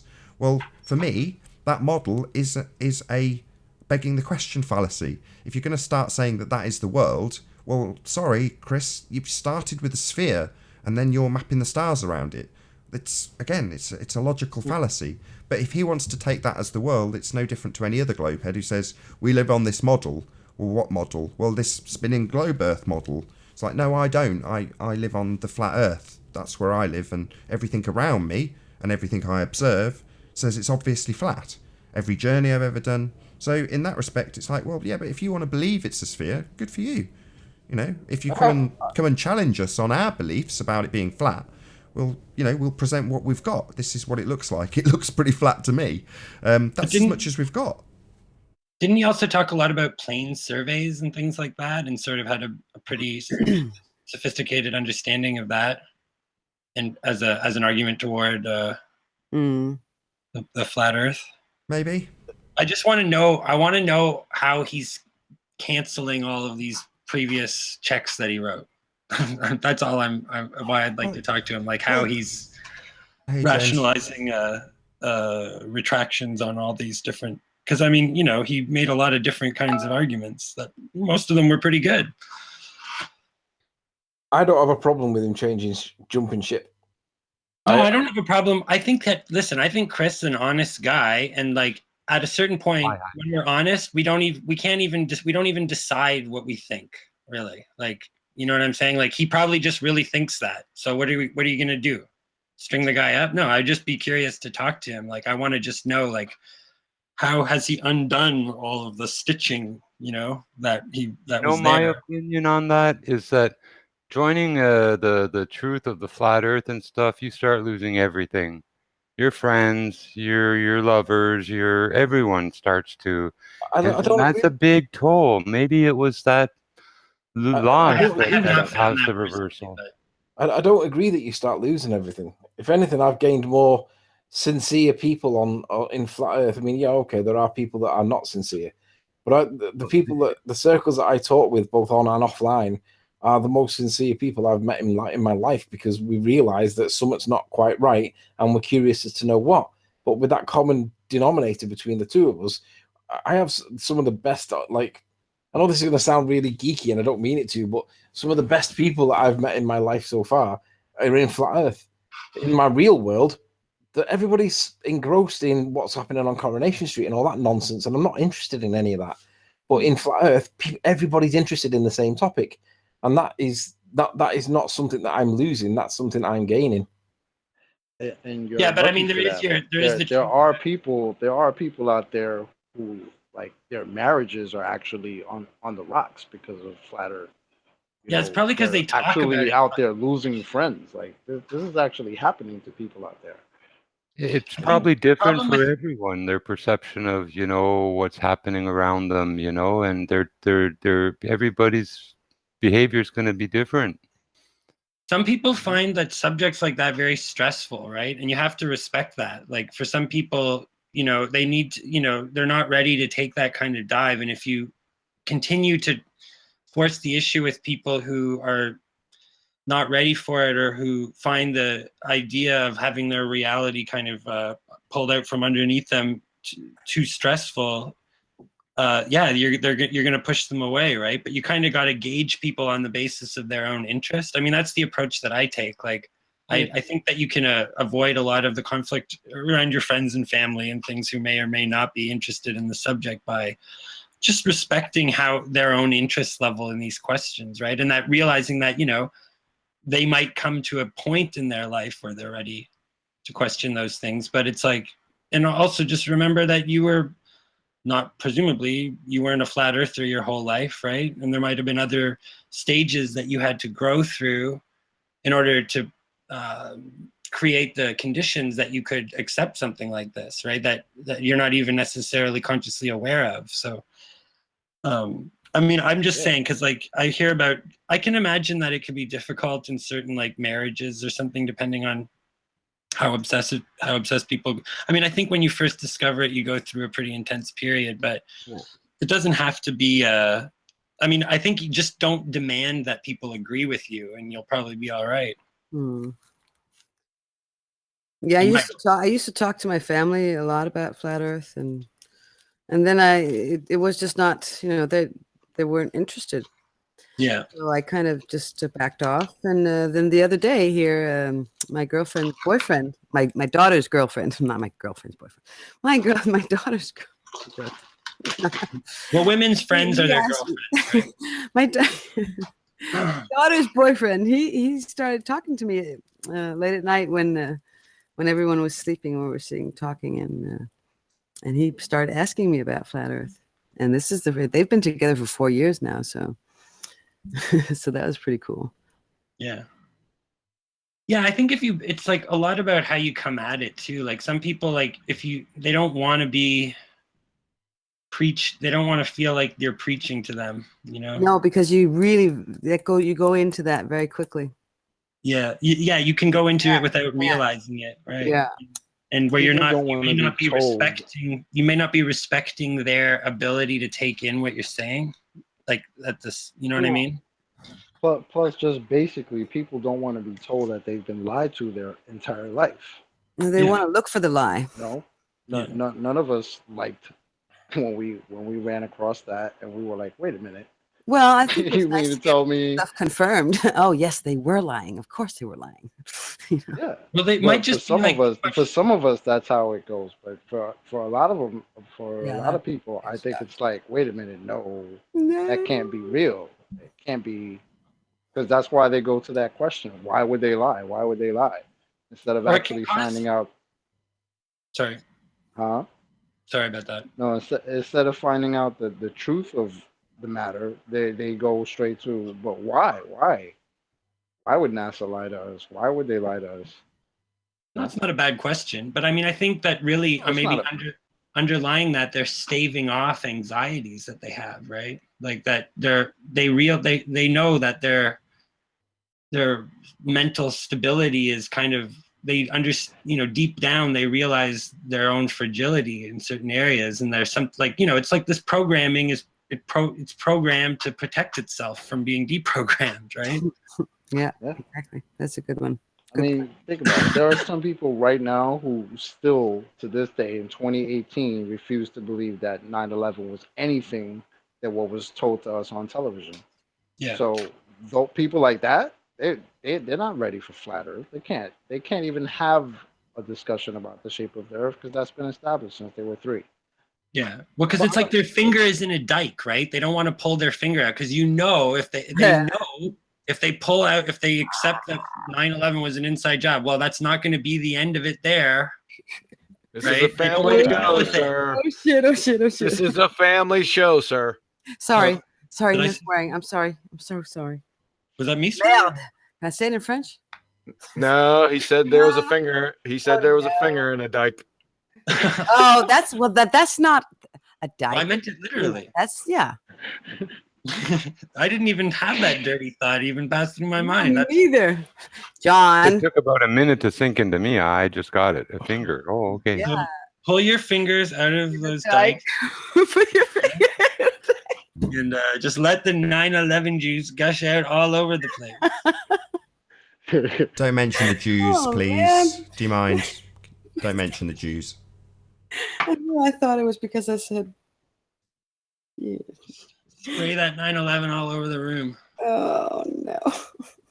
Yeah, apple juice, orange juice. It's all the same to me. Unicorn farts. Yes.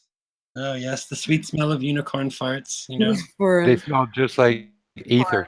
I kept asking for a cup of ether. Give me a cup of ether, I'll believe in ether. Until then, Adam, please. No, but really, like, I'm just imploring you guys to understand. Some people are pretty fragile, and they know it. Yes. Right. Yeah. And so you don't like push them over the ledge. Don't. Yeah, I mean that's not. It is counterproductive. It's not. You know. It's not nice. It's not to say. yeah, that wait till they bring their dog to the fight. You know. Hey Stone, how you doing? Yeah. No, I'm just saying. Like some people really have a lot of other shit. Hold on 1 second. A lot of Hey Stone. Hello. Good to have you. How you doing? Thank you very much. Hold on, Zoe. Hello, Stone. Thank you very much. Good to have you. Because like, look, you know, that's like what happens with like people like awake. You know, some people like it, like awake souls, or people like that, right? It's like probably people who shouldn't have gotten into this. Nathan, can we just do a mic test with Stone? Because I'm not sure that was really a person. It sounded like a recording. No, he's been in the chat. He's been in the he's a Oh, real person. gone now. He's a real person. He was in the chat saying, "Oh, I'm going to join one day, I promise." And then I was like, "Dad, just join now." So he did. Thank you very much. Appreciate it. Who are you? See, that sounded like a recording. No. Just count to 3. God, bloody hell, conspiratards. Calm down. Hang on a minute. Stone, count to 3. 1, 2, 3. I'm Okay, fake. Given. Fake. Say my name. Say my name. Jesus. Stone. That's Hello. intelligent AI. Who am I? What's in the name? A rose by any other name. Have you ever been in a Turkish prison? No. Oh, wow. No. No. Thanks for letting me join. I appreciate it. You're welcome. All What's are your welcome. position? Are you a baller? Yes. I'm very much a baller. I've been listening to your discussions about engineers. I'm an engineer. I'm a British engineer that moved over to the US. I live in Houston, Texas. So probably imagine I support the NASA position. I don't work for NASA. I do subsea pipelines, so something a bit different. But I've been watching a lot of shows over the last few weeks and find it really interesting. So I'd just love to have a bit of a chat. Are you licensed engineer? No. Did So you say you're safe. subsea pipelines? Subsea pipelines, yeah. Okay, now do you actually calculate for R in your projects that lay down these pipelines on So the don't abyssal plains of the oceans? Why don't So we I just don't- let this guy present his Okay, bit? I'm sorry. Breathe, James. No, it's interesting. I mean, I don't personally. We have people that do surveys. I mean, obviously, as you can imagine, there's a bunch of different things that happen when you when you lay pipelines on the sea. I'm more to do with welding the two things together. But the actual people that do the surveys maybe do. I don't know, but I probably doubt it. To be fair, I doubt it. Why would you doubt it if you're a baller? Surely you'd have to assume that they did. No, because I'm honest. I'm honest, and The length of I pipe in doubt general, it. 'Cause everything's are they relative. straight? Or do they have a slight arc to them? They're straight pipes that you're welding together, eh? They are straight. Actually, to be honest, what I do is we weld them up on shore in about a mile section, and a boat comes in and we roll them up on a big wheel, and then we go out to the Gulf of Mexico and we unravel it and drop it down to the bottom of the sea. Okay. So they are definitely curved. Well, it's flexible material, so Yes, it wouldn't. Flexible doesn't make it curved. Exactly.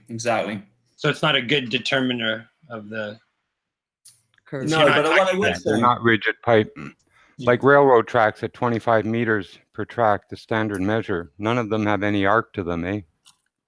well, I mean, you need to measure. You need to measure you need to get good dimensions on them. But it does bring up the point about Jaron's experiment with the wire that needs to be taught. I've got to say, I know a lot of people think that's a good experiment, but as someone is involved in construction, you're just never going to be able to do it. I agree. Yeah, there's just too much. It's just going to be too much weight in that 3 miles concur. a section. You know, it's just not an oscillation of the string. If it's out of the water, it will vibrate. It'll resonate. It's not the weight of the water. The weight of the Do it twine. underwater. It's not the weight of the twine that's the Buoyancy issue. fishing line. Do it underwater. Yeah, I do it on the water. Anthony, it will be. Do it It will 1 be. inch under the water. There's not going to be any. If it's neutral buoyancy fishing line, you're not going to have any sag. Once you want to try and get it taught, then you're going to have an issue. That's fine if it's floating on the water, but once you want to get anything taught, yeah, it's not going to be possible. Okay, so say, wait. Stress tests on that filament that he wants, and they do it over 300 yards, not 3 miles. They pull it out over 300 yards and test it. It's never been tested at 3 miles. The smaller the distance, the more chance you're going to get it to work. Yeah. So you're saying, like, if I took a neutral buoyancy fishing line and I had it like just separate from this this test, okay? If I just had a long piece, like say, I don't know, 1,000 meters long, even, or 1,000 feet long piece of neutral buoyancy fishing line, so that assumes the density is similar to the water. Then, and you're saying I could not pull it taut for why? Well, Why? so do that first. Yeah, do that first. I mean, you're assuming that you can do that, and I'm saying that's too simplistic to start with. What do you foresee as preventing that from being possible? I don't understand that. That's all. Well, just the fact that the weakest link, like a chain, you pull on something hard enough, it's got a weak spot somewhere. It's going to let go. It'll break. That's one problem. No, because they pulled huge fish from like thousands of feet under the water with these lines. It's not going to break. No, but you're asking it to be perfectly straight. Yeah, I'm just saying, what do you think would prevent that? What if it's a calm lake or something like that? You really think that there's no way you could, like, if I got that thing taut, really, so you can feel it's taut. It's not going to be straight.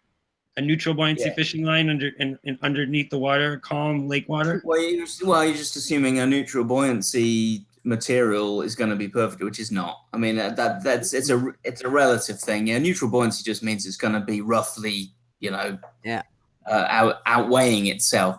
But in reality, that's not going to make it a straight. Yeah, it sort of floats and sort of sinks. I don't understand why not, really, though. Like, what are okay, can you just give me an idea of like what kind of forces would be at play?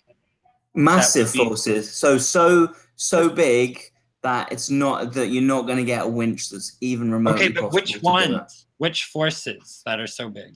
Not Well, the forces, magnitude, the lateral actual forces to pull it, yeah, because it's going to Okay, but stretch. what's this cause of it? Like not just the direction or the magnitude, but like what? Yeah, the weight of it. Yeah, the weight. So so you're trying to counteract that by saying it's neutrally buoyant. You do realize the weight of the twine over the whole 3 miles is somewhat ridiculously light, like a packet of cigarettes or something like that, right? 8 ounces, he said.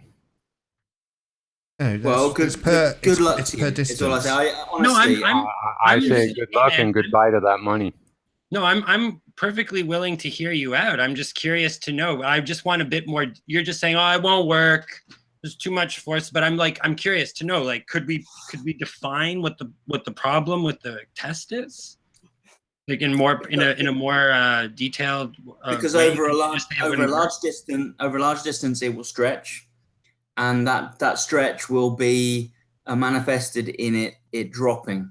Yeah, over. No. Stretching isn't going to make a problem though. If we know where the 2 points are relative to the surface that we're stretching it across. I mean, that would just mean that there was more tension. But that's how is making it stretch. It has a breaking point. I don't care if it's chain, rope, or this filament. It will have a breaking point.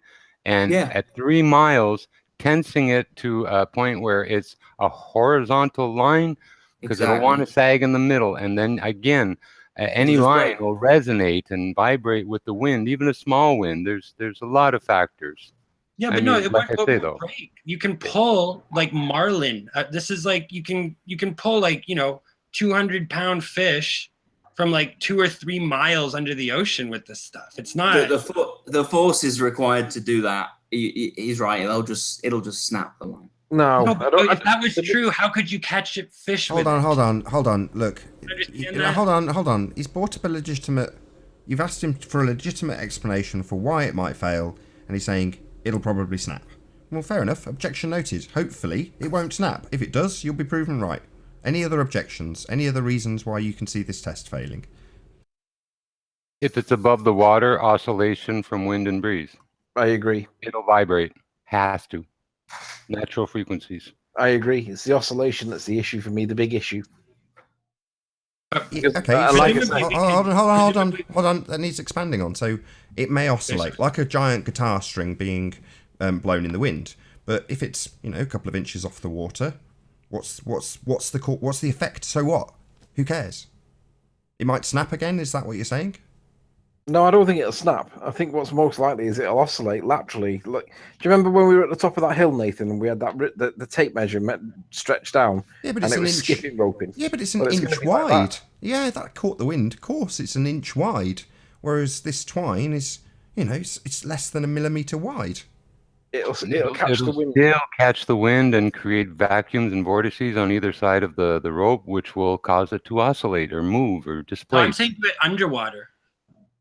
That's different. If it was right on the surface, I could say try it on the surface. Yeah, you don't really have to taunt it that much. So, I say do it one hold on a minute. Hold on, just 1 second. So the conclusion is it needs to be as physically close to the water as possible, right? No, it needs in my book, on the water. Under the water would be best. 1 inch under the water, then measure it in the middle.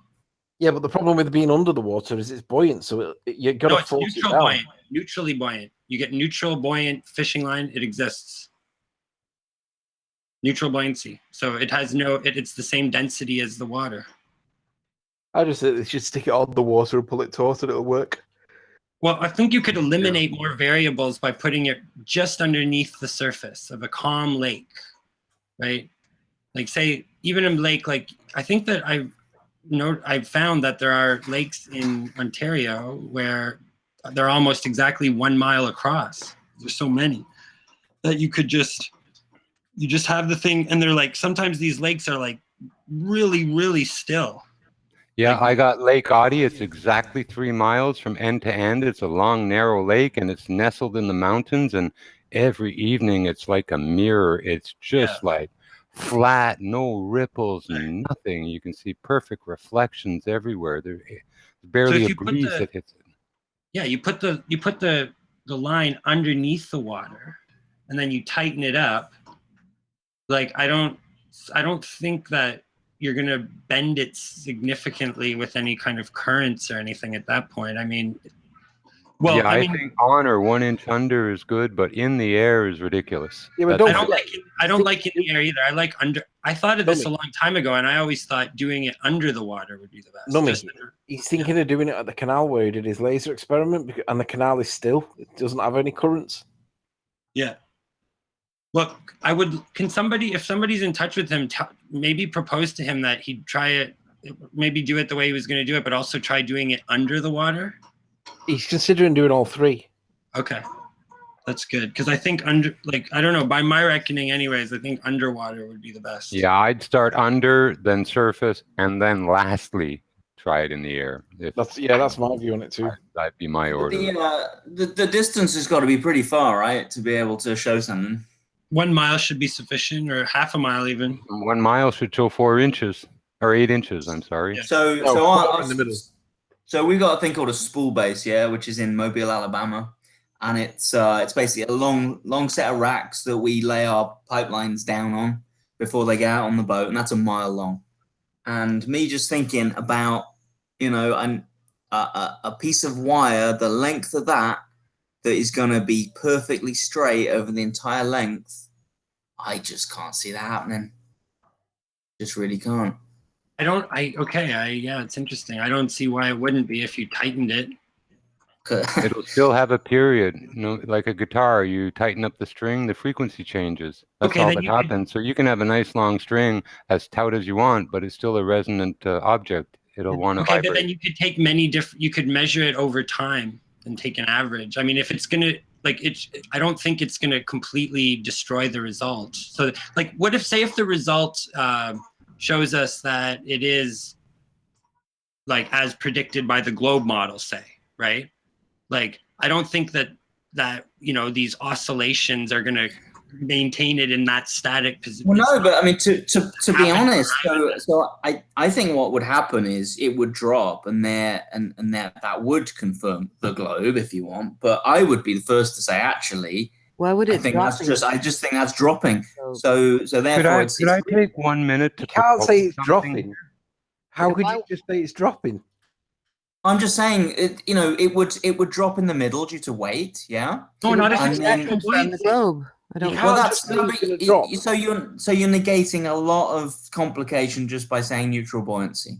And I'm saying good luck with it. Why would it drop? It's not going to have it's going to be supported by the water underneath it. There's no reason it's not going to be dropping like it would in the air, because we have to think about what it's sitting on. I'm just saying that's a very big simplification. Yeah. Not really. It's resting on a similarly dense substance. I don't like. Yeah, I mean, if it's because we're thinking of it in manners of ordinary, we're talking about zero buoyancy wire, so that's different. I think you should suggest something again. Now, it's a simple thing, and I call it a test, but it's actually variable, so it could actually be possibly considered an experiment if it meets the criteria. But say you had a mirror hung vertically so that, it's at 90 or, plumb up and down. 1 mile away, you shine a light at it.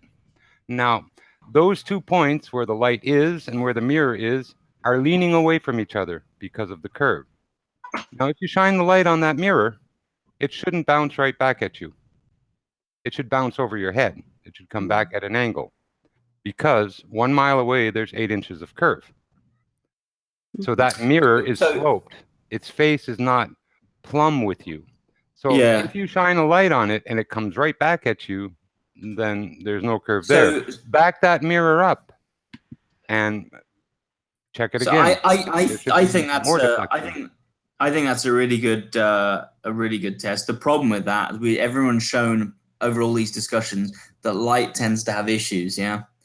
And that's the problem. All have issues. I think we see that light tends to have issues. That's why Jaron wants to do the thing with the wire. Normally, you can't if I stand right in front of a mirror and flash the flashlight at it, it's going to come right back at me, the beam, very clearly.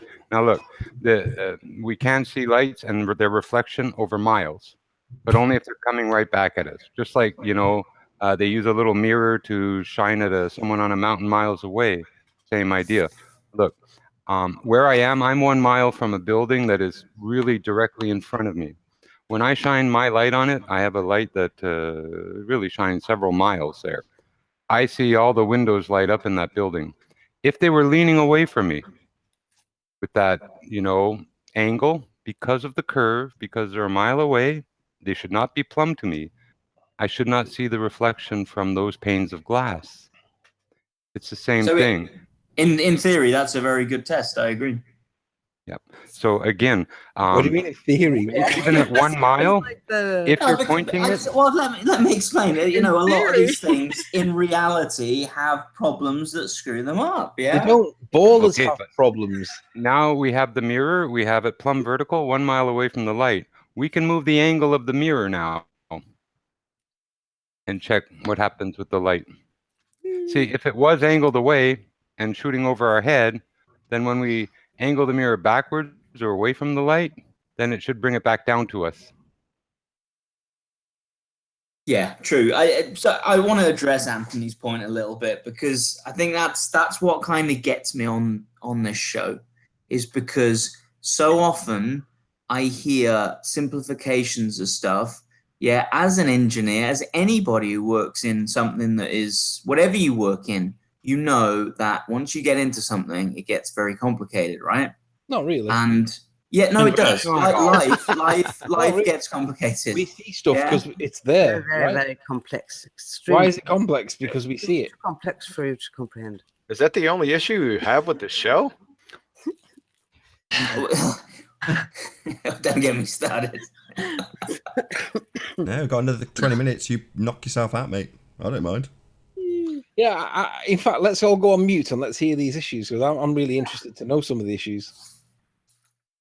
Well, I'm just saying that I think oftentimes if you look at something very, very simplistically, yeah, I don't think that is necessarily the way to do it. Yeah. May I try one simplistic demonstration for gravity and see your opinion on it? Hang on. If you take the view that simplistic views are generally oversimplified, then let's look at the reasons for why the more complicated views would be evidently true or evidentially true. And when it comes to the evidence, you guys can't prove a lot of the things that you accept and believe to be true, yet you think that we're the ones that are crazy. Okay, can I do a Newton with them? Okay, a body at rest stays at rest till a force acts upon it. Correct so far? A microphone on a table, desk, floor, anywhere is at rest, right? Okay. We call that a body at rest. Now, if I pick it up and it's in my hand now, still count as a body at rest or an object with some potential energy? Well, that's it's all about frames of reference at that point. Right? Oh, wow. I'm in a frame of reference now. Okay, well, we'll move on from this. We'll come back to it later, but... No, but I'm just saying... Whoa. Let him state his case. Let me try. Okay. One gentleman fires a .50 caliber straight up in the air. Okay. Now, with the axial rotation, allegedly, of the Earth, when that bullet goes up and comes down, it takes 1 minute and 50 seconds. At the equator, it should move the shooter and the gun 30 miles away. At 45 degrees latitude, it should move the shooter and the gun 15, 16 miles away.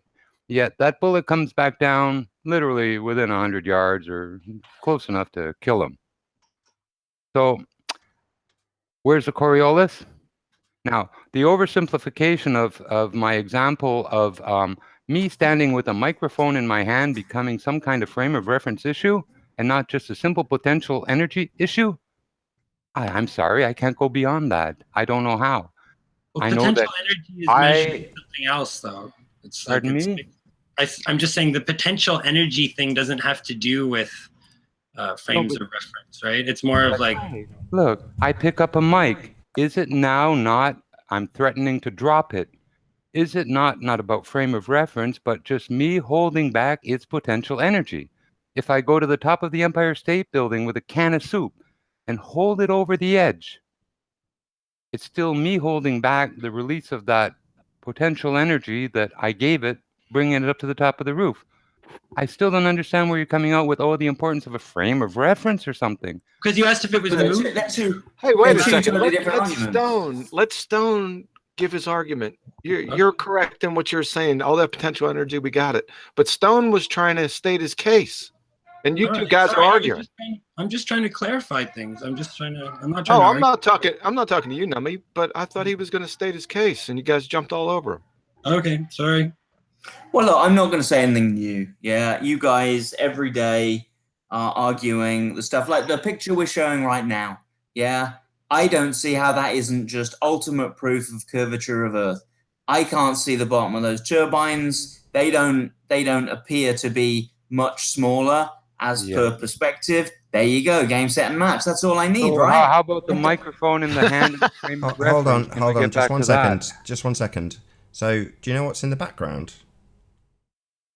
What's in the background? I'm asking you. You said this is proof of curvature. What's that in the background? There's a hill. There's a hill. A hill? There's something there, right? Well, you tell me. It's proof of curve, right? But so I can see some sea. I can see some turbines in the front, let's say, turbines in the back that are smaller, but they're not disappearing with perspective. And then there's some kind of maybe a hump or something. There's maybe some, I don't know what that is. Is that land in the far distance? I'll put you out of misery. Number one, they are disappearing with perspective. There is absolutely Aries diffraction along this line.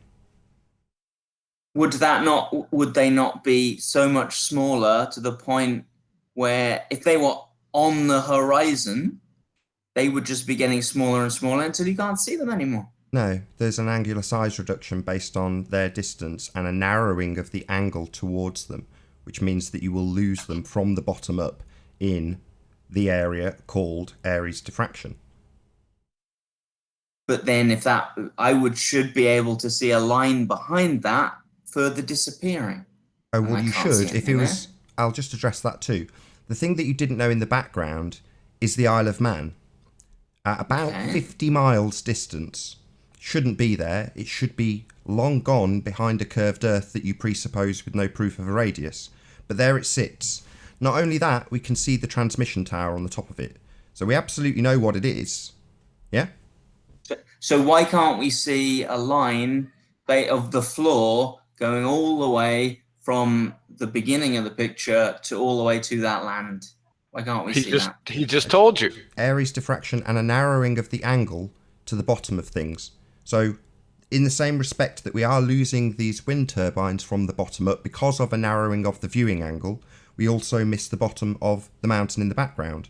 It has reduced in angular size because of its distance, and we have a narrowing of a viewing angle towards the bottom of it as it gets further and further away, to the point where the angle becomes nothing, and then you lose it. So you do have some rule that allows you for stuff to disappear from the bottom. Yes, it's called Aries diffraction. Or the diffraction limit. See Raleigh's criterion. Correct. Okay. So we've just accounted for the turbines and how they're disappearing from the bottom up. Now I'd like you to account for why we can see the Isle of Man 50 miles away when it should be long gone behind Earth curve. So can you explain that to me, please? Well, I don't think I need to explain that. Yes, you do. I'm not on here to... Yes, you do. You asked us to explain why the turbines are appearing to go over a curve. Now, we've explained that with two specific things that you need to go and look up. Yeah? Now I want you to explain... Yeah, well, it's okay. Well, I'm still going to ask you the question. You've stuttered around it and now you're talking over me, so I'll just repeat the question. Why can we see the Isle of Man? Why isn't it gone behind Earth curve? Well, because these specific things, these specific small items you bring up, you miss the bigger picture. No, this is the big picture. It's on screen. It's massive. I'm going to make it even bigger if you think it's not a big enough picture, my friend. Because that's what you're doing. He's missing the bigger picture. Yeah, you're missing the big picture, my friend. So I'm going to ask it a third time. Why can we see this island in the background, which should have disappeared if we lived on a sphere? Says you. No, says your mathematics. Sorry, excuse me. No. Says you're begging the question, proof of nothing, perspective hijacking mathematics. That's what says it should be gone, not me. Yeah, it says you, man. Not us. That's not us that say that. It's you. Chocolate. Hold on. Yeah, hold on. But that's the point. You guys bring up specific little details and try and explain it all away. And but you do understand. Hold on, you Chocolate. said that. Hold on a second, Chocolate. Breathe and yield and see it. Hold on. Let him go. Let Nathan go. All right. No, I want to hear. I want to hear Stone. Looking at specific tiny pictures, yeah, and arguing the points of you can see this, you can see that. There are many different things that add up to give us the opinion that the Earth is a globe. Yeah, many. Now I know you guys discuss each and every one every day, but there is always an answer. And yes, you've come up with something that I can't counter with because. Aries diffraction, I have no idea what that is. So yes, I'll go away and have a look at that. Come back. No, it's Fine. okay. That was our explanation for that was our counter to your assertion about what is now just a little picture and not really relevant. So about 5 minutes ago, you told us that this proved Earth curve based on what these wind turbines do. Now we've pointed out an alternative explanation and suddenly it's not an important picture according to you. No, I'll concede that. Fair enough. What's fair enough? I'm saying it's not fair enough. I'm saying it's outrageous and hypocritical. No, I'm saying that that's a good argument by you. Fair enough. I'm saying that's okay. What you're doing is stuttering. I'm stuttering while you still don't give me an answer to why we see that island because you think it's gone, and I want to know why you think that. Oh, got trolls coming in because we've got somebody's toes to the fire. What a shock! Yeah. This guy's starting to concede stuff, so the trolls start to come. Yeah, okay, no, but let's be fair. He conceded. He said he's going to go away, and he said you made a good argument. So I want to ask you... Trolls. See if we can get a couple of real guests to join. Probably not got more than 5 minutes left. Have we even got that? No, we're over the 2 hour mark, so I'll probably... So listen, I don't have definitives. What I've got is just... I don't have definitives, yeah, and that's the point. This isn't a definitive thing. I'm not going to come on here and get you guys to think any differently. I'm really not, and that's fine. I'm not. That's not what I'm here for. You kind of want to. Hi, Russell. How you doing? I'm really not. It's cool. And that's fine. Filling a spot. You kind of want to. Hi, Russell. I'm filling a spot. It's cool. Okay, just pop yourself on mute. He's filling the spot. Go ahead and turn it off. Turn off the watch page. I'm filling a spot. All right, I've got him on mute now. We're over the 2 hour mark, but you're saying it's not a big deal and you don't have an answer and it's a good argument, but it is just there. You know, our explanation for this is it's just there. We just see it. You know, the simple one that you didn't like, that you thought that gets complicated when you look further into it? So, what I'm trying to get at is that oftentimes there's just a statement that's chucked out there and it's just taken as fact. The Morgal interview that Nathan did the other night. Hold on. Let's keep on topic. Hold on, because we're over the 2 hour mark, which I don't like doing. Sure, but I am going to do this. So Anthony's just pointed out that you say that people make things complicated, right? Yeah. Right. We just see this island. It's just there. It's just a picture of an island. I actually said the other way around. I said people make things simple when they're complicated. Oh, really? Yeah. Oh, well, that's much more interesting. That's no, much what you more actually interesting. said was when you so look people, further into hold on, Anthony. I got this. So what's complicated about this picture? We just see something in it. Okay, yeah. You are very good at turning somebody's point around on them, Nathan. You are very good at that, and I understand that. And that is one of the reasons why. Shut up. Shut your mouth. Don't tell me what I'm good at. Tell me what your explanation is. Of this particular picture. I just see a picture of a particular piece of land. I know exactly what it is. It's got landmarks on it. Now, that's a nice, simple explanation. I just see it. It's just there. No further explanation required. Yeah. Why would that need to be? Why would that okay. need anything complicated to be added to that statement? Because the world does need more than just what you see with your eyes, Nathan. That's why. Why? Yeah. Why? Because can you see germs? Excuse me, we are looking at a picture of the Isle of Man. You've No, got but it on seriously, screen. can you see germs? Excuse me, that's a non sequitur. Red herring. No. I No, see it's a not. picture. I see Okay. a picture of an island. Yeah, not germs. That's on screen. The audience has got it bigger, because you said it wasn't a big enough picture. So it's nice and big. It's on screen. I'm going to move my mouse over it for the audience. Now, my explanation is I can see it, and I can. So can the audience. They're looking at it right now. Right? I want you to know why that needs to be anything other than that. Why does that statement need to be made any more complicated? You're saying we have to always believe our eyes. It's a photograph. Are you telling me that... Oh, sorry. So are you saying what I'm seeing isn't there? You heard what I said. You Are are saying I can't that we trust my always have eyes? to believe our eyes. So you're Is that saying I correct? can't believe my eyes? I can't believe what I see on screen now? Is that what you're saying? I said you are asking us to always believe our eyes. Do you No, agree that's a good I'm statement or not? I'm asking you right now. Do you believe that's the Isle of Man? Do your eyes deceive you, sir? No. They don't. So the Earth's flat then? Not necessarily. Why not? We see this island. Your eyes do not deceive you. There's no tricks going on. It's not doctored. I want to know why it would be anything other than an island that we see on a picture. And you're saying it's not. Okay. So if I show you a picture of Earth... No, this is the picture we are talking about. You brought it up because of the wind turbines. Don't want to go to another picture. You picked this one. No, that's the whole point of what I'm trying to get at. You just pick things in isolation. You picked this picture. I did not talk about this picture. You did. You picked it. Fine. But my point is that if you cannot just look at specific little items all the time. Yeah? See, you see how that doesn't work when you yourself said that this very picture that we're talking about is proof of curvature. Those were your words. I still believe it is. However, you've brought up two technicalities which I am clearly not able to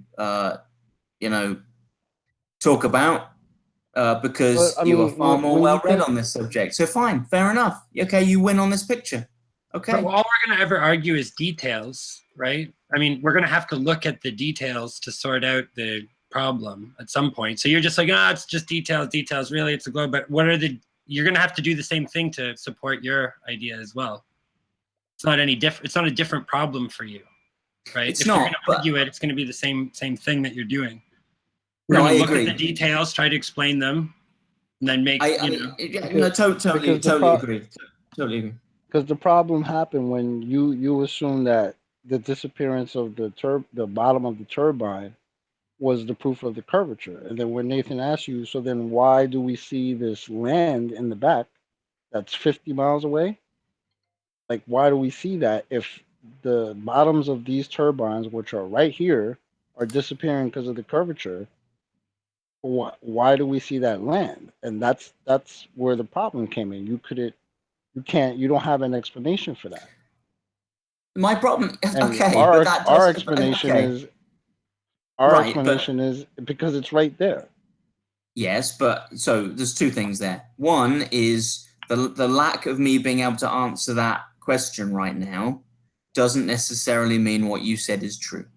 Yeah, so you can say a bunch of things which I can't prove either way, doesn't make them true.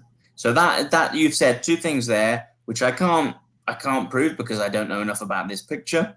Yeah, doesn't make it true. Yeah.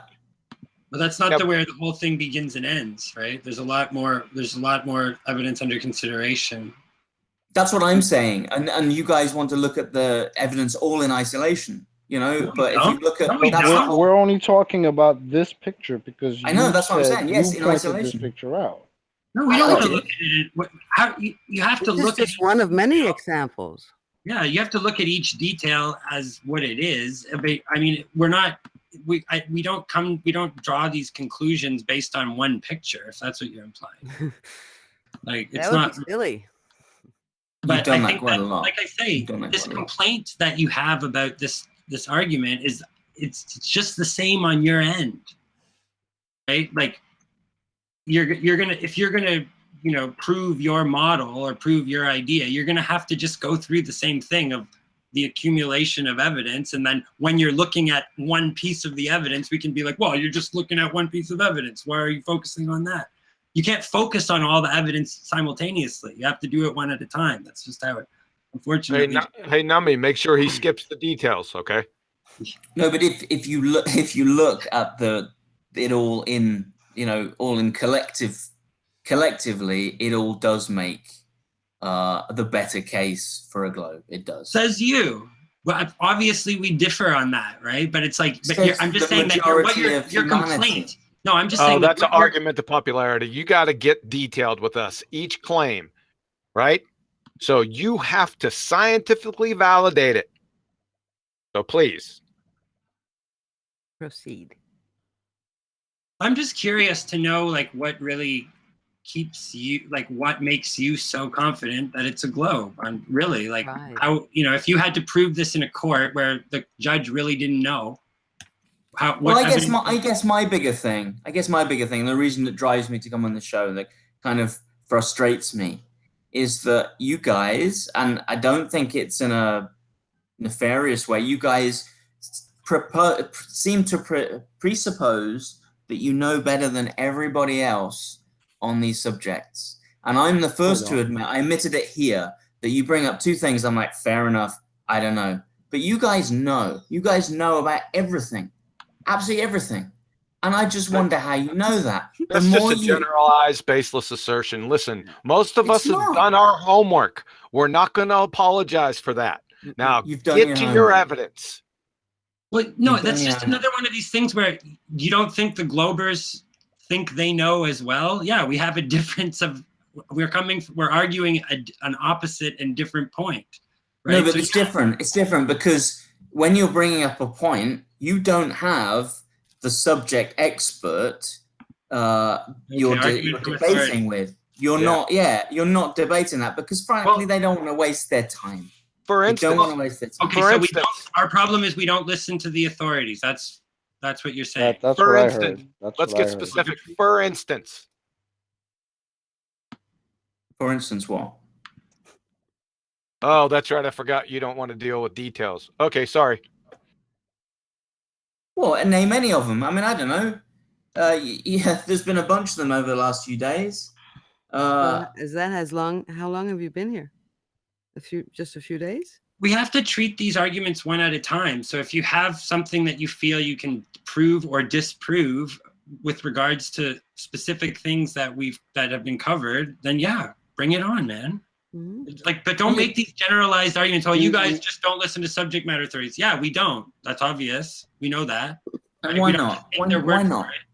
Why not? And you also you claim that we come off like we know everything, but you have to understand we all kind of I mean, I don't want to speak for everybody, but most of us came from the globe side. Most of us were taught, just like you were, to believe that we live on a magical spinning water ball. Okay. Right? The reason, and we have looked at that and we have decided for ourselves that that's not really the case.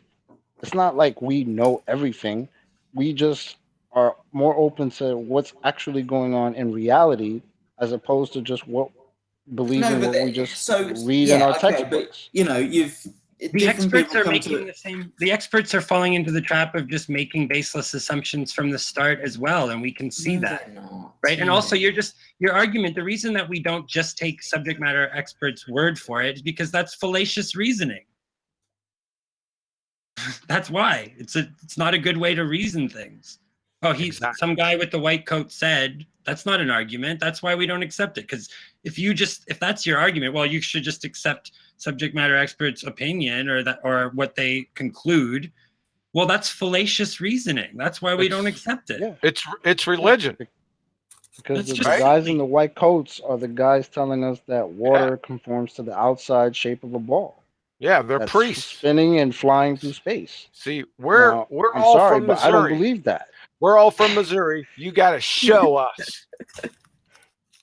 Well, Nobody can ever show you that, though. You know that, yeah? You know no one can ever show you that. So then why do they believe that if nobody can show me that? Why should Well, I I can believe show you it that. I can show you a wholeheartedly? picture. I can show you a picture from outer space. But guess what? You don't want to believe that. Well, yeah, why do you? I would love to believe it. It's just that it looks like complete crap. Yeah.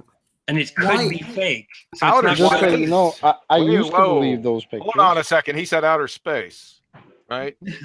I can show you a picture from outer space. How can you have a vacuum attached to a non-vacuum without a physical barrier between the two?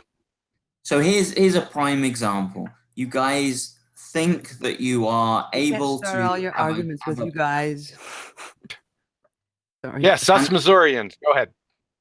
And girls. Sorry, apologies. No, that's I'm not a feminist. Please. It's not even that. It's that you're assuming that we're all of like mind about every single point. And that's the point in your argument has nothing to do with what I know that. arguing. I know that might be true. Yeah, but it's a stereotype. It's a stereotype. So try to stay away from that one. Yeah, I know. It doesn't matter. It doesn't have anything to do with what we're arguing. I just wonder why that is an example of one where I think it's a very complicated subject. I don't have a clue where to start.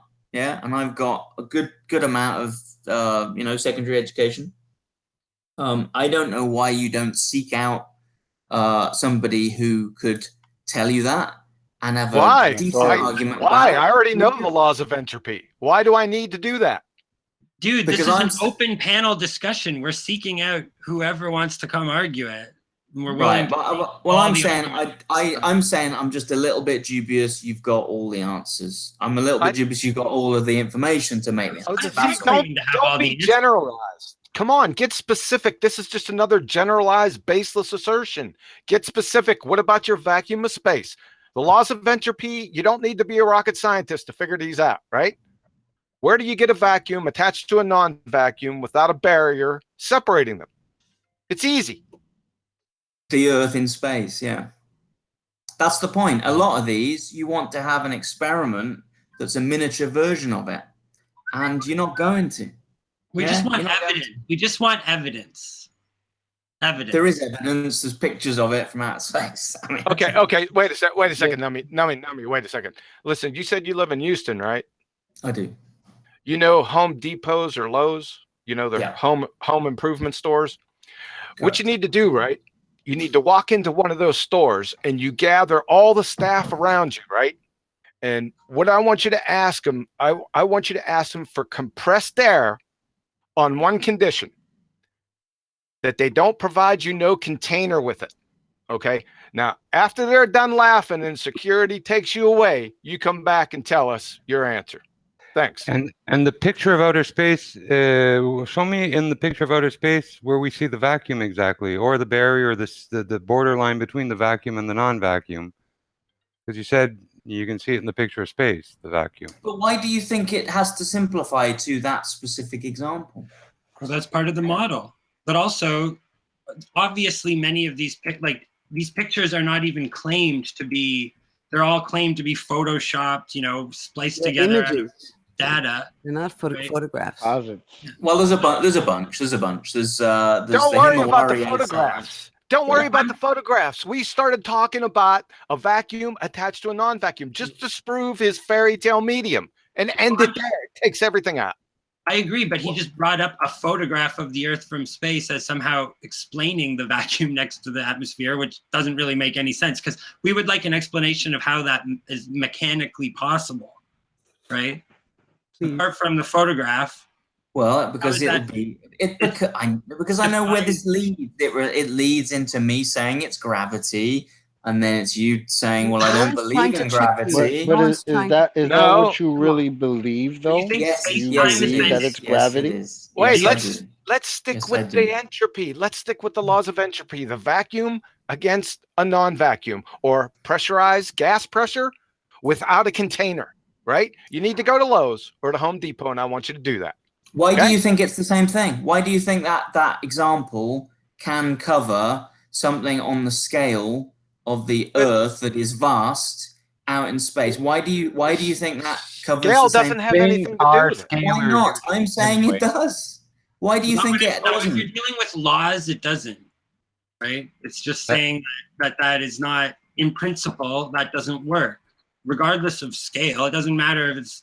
Well, I'm saying that's exactly what I'm saying. My whole point starting this was the fact that the complication in it is very important.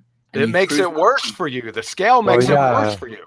No, you've proven my point, because you're just saying I'm looking at a simplistic case where one is the same as the other. I'm saying it isn't. It's not the same, and that What are is you the talking difference. about? What are you talking about? You cannot take a small test and apply it to something the size of the Earth and expect it to be the same. It's worse for you. What are the laws of entropy? Do you know them? Not to quote to you right now. That's what I thought. Have a nice day. So the little things and big things aren't equal. So we can do microchemical determination, but that won't work on a large scale. I'm saying that the thing you're quoting about a gas canister is not equivalent to the atmosphere of the Earth. Yes, I'm saying that. Okay, but then you're satisfied with gravity as this explanation, and then we could question that. Yes, we could question that, because so you think space-time bends, and it's creating this four-dimensional. No, I have no idea about that. I don't know. I don't know. What I mean, frame of reference then are the air molecules in? If you don't know, then you should be a little more open-minded about it all. How about that? Well, I agree.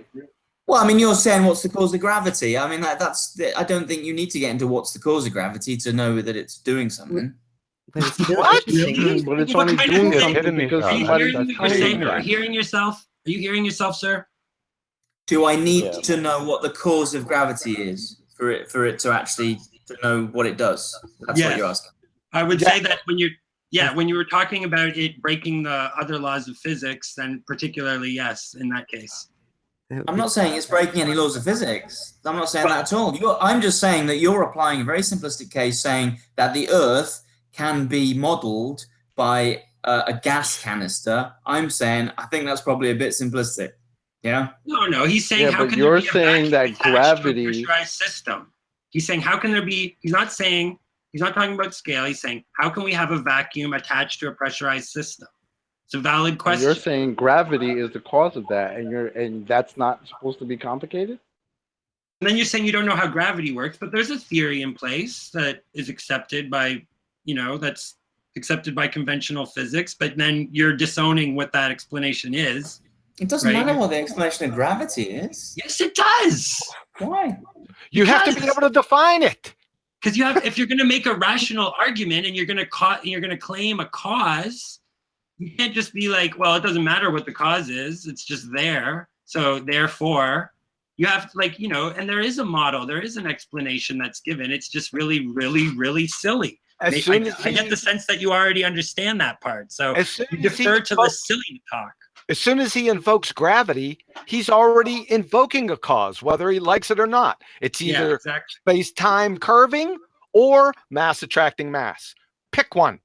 Mass attracting mass. Mass attracting mass. Okay. Okay, fine. If you want me to say that, mass attracting mass. Okay, well then you already are a complete outlier, because you're not accepting what the conventional. So you're pretty far out already if you think it's mass. No. What I'm saying is that's irrelevant. That's irrelevant to what I'm saying. I'm saying there isn't a defined boundary. Yes, that's my argument. There isn't a defined boundary. It is a graduation from the ground up to the atmosphere. And that is why it doesn't just get sucked away. Where did you get gas pressure to begin with to have a pressure gradient? From gravity. Here we go, round and round. The problem with how you're arguing this, really? Like, No, you don't. I don't see any problem with that. Okay, but then you don't. Look. So they've Then pointed out you said that you were question honest, no, right? but when I start asking you questions about this gravity thing, then you just start dodging it completely. Why is that? Like, you don't want to take. No, because there's no relevance of why gravity's there. They were just saying that we're talking about. Sorry, what I've got to interrupt you. I'm really sorry, but you've literally just said that the reason we have gas pressure next to a vacuum without a barrier is because of gravity. Yeah. Right. So you're invoking gravity. So, yeah. Well, you've just said it's not important. You're the one invoking it and simultaneously saying that's not relevant, that's not important. Right? How can it simultaneously be the very thing that makes your argument and it not be important at the same time? Explain that to me. You want me to explain what gravity is, though? No, I want you to explain how it can simultaneously not be relevant or important and ultimately be your answer when asked how do we have a pressurized system next to a vacuum. It's your answer to that question, and it's also, according to you, not that important. I don't get it. There's a contradiction. Well, you're arguing semantics as you always do, Nathan. It's not semantics, it's a very specific question. How can something be simultaneously the actual cause of your effect and not important at the same time? How do you have this glaring contradiction? That's not semantic. No, I That's didn't pointing say out a the gravity contradiction. That's not semantics. That's pointing out your contradiction. The cause of gravity and gravity are basically the same thing when you're invoking gravity to explain what you're trying to explain. Like, to say the cause of gravity isn't important is tantamount to saying that gravity isn't important, even though you're invoking it. No, it's not. You don't. One doesn't have to follow the other. Oh, it absolutely does. I'm more interested in trying to Okay. You know why the explanation for gravity is so silly? I don't care. I don't care. It's a simple thing, right? I want to go and I'm hungry. I want to go and buy a sandwich. So you're saying I need to give you the explanation of why my stomach is hungry, to be able to be hungry. I'm telling you, I don't need to know why I'm hungry right now. I'm just using hunger as the concept. I'm using gravity as the concept. I'm not telling you that I need to know exactly what causes gravity. Yeah. We know the effects of gravity, and I'm using that in the analogy of why the atmosphere varies with height. Right, lies the contradiction. Yeah? You're saying the effect of gravity and simultaneously using it as a cause. Yeah, that's the same thing. No, cause is different to effect. No, but really, how can that not be important to you personally? That you can just write that off. Like, I'm speaking you more to just a person to person here. Like, how can you make this argument and then just blow off gravity? That's kind of what I want to get into. I agree. It's because I'm an engineer, yeah, and we use concepts. We walk past the underlying physics of concepts and we start using them, yeah. And my whole life is using concepts that someone else has worked out what it's all about, and you just use those as a tool then. And so in this instance, I'm using gravity as a tool to get to something else. Get specific. We need specifics here. You're not allowing yourself to delve into those aspects yourself.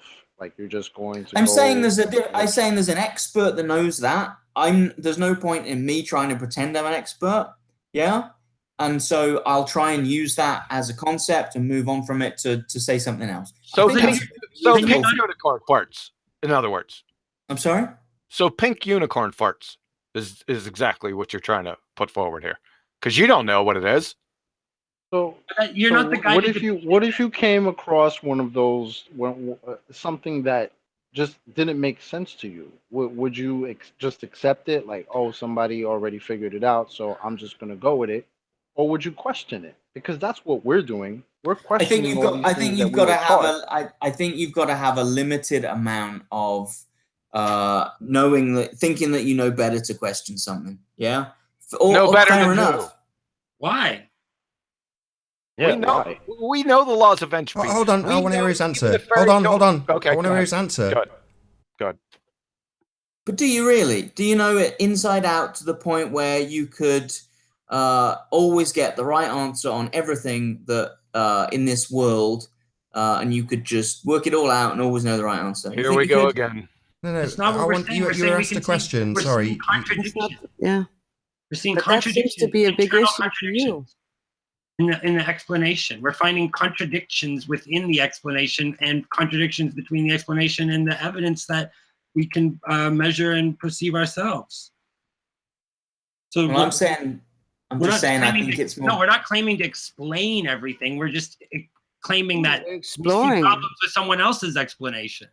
We're exploring it ourselves. That's like we don't claim to know what causes things to accelerate downward, but we accept that that happens. But we just don't think that the Come on. I mean, you guys were just on I me know so what makes things go down. You It's pick us them up guys and you again. drop them. You give them energy and you release All right. it. Yeah. Okay, but the reason underlying that, I mean, why does it go down instead of sideways? We don't know what the mechanism. We're not claiming to know with certainty what the mechanism behind that is. The way that A strong enough wind, it'll blow anything sideways. So you weren't just really down on me that I didn't know the intricacies of how gravity's supposed to work. Well, not when you're invoking it as a cause for something that doesn't make any sense, like a vacuum attached to a pressurized system. Yeah. It doesn't make any difference anyway. Even if gravity, fairy tale gravity existed, it has no effect on entropy.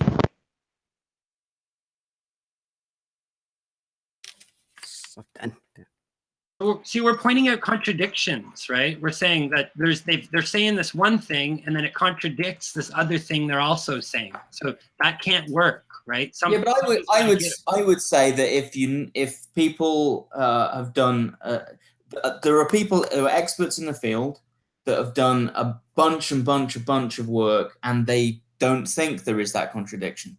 Because where there have been contradictions, how do you know? Who? And that just means they're automatically Wait a right? second. Who?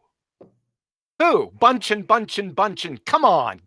Well, because if there are things that are still contradictions out there, they are still looking into it, and there are a lot of things people are still looking into. Yeah, we are. No, but we are. Hold on. So a moment ago you said there are certain things that we should just accept and not question. Now you're saying again a contradictory statement that we should. Said that. Yeah, you did. I didn't say you should never question. I'm just saying you use people's information that they've previously done, and you use that as a tool to try and do something else. Right, but now you're saying that those same people. Hold on. Sorry, one second. Now you're saying those same people, if there are contradictions, these mystical people that aren't you are going to be looking into those contradictions. And we're saying, no, we're looking into those contradictions. And you're saying, no, other people would be looking into them. You don't need to look into them, right? You can look into them if you want. I'm just saying maybe you shouldn't be We're telling you. so big-headed that you hold on. It wasn't a hypothetical. This is actually happening right now. You've told us, well, you pretend to know everything. No, we're pulling apart nonsense. And you're saying, well, there's men in white coats somewhere that can confirm this. And we're saying, well, who? And you go, well, and then you ask us a question. People. We have more humility. That's what you're perceiving as arrogance is actually humility. Yeah, you're the one projecting. Yeah. We're not claiming any one of us what is the sun. We don't know. We don't know what the hell. Not only are we not claiming that there is a pressurized system or that we understand what's up there in any way, shape, or form. Not only are we not claiming that, right? We are saying that you are claiming it, and what's your evidence? And then when you give it us, we pick it apart. And when we pick that apart, and you exactly.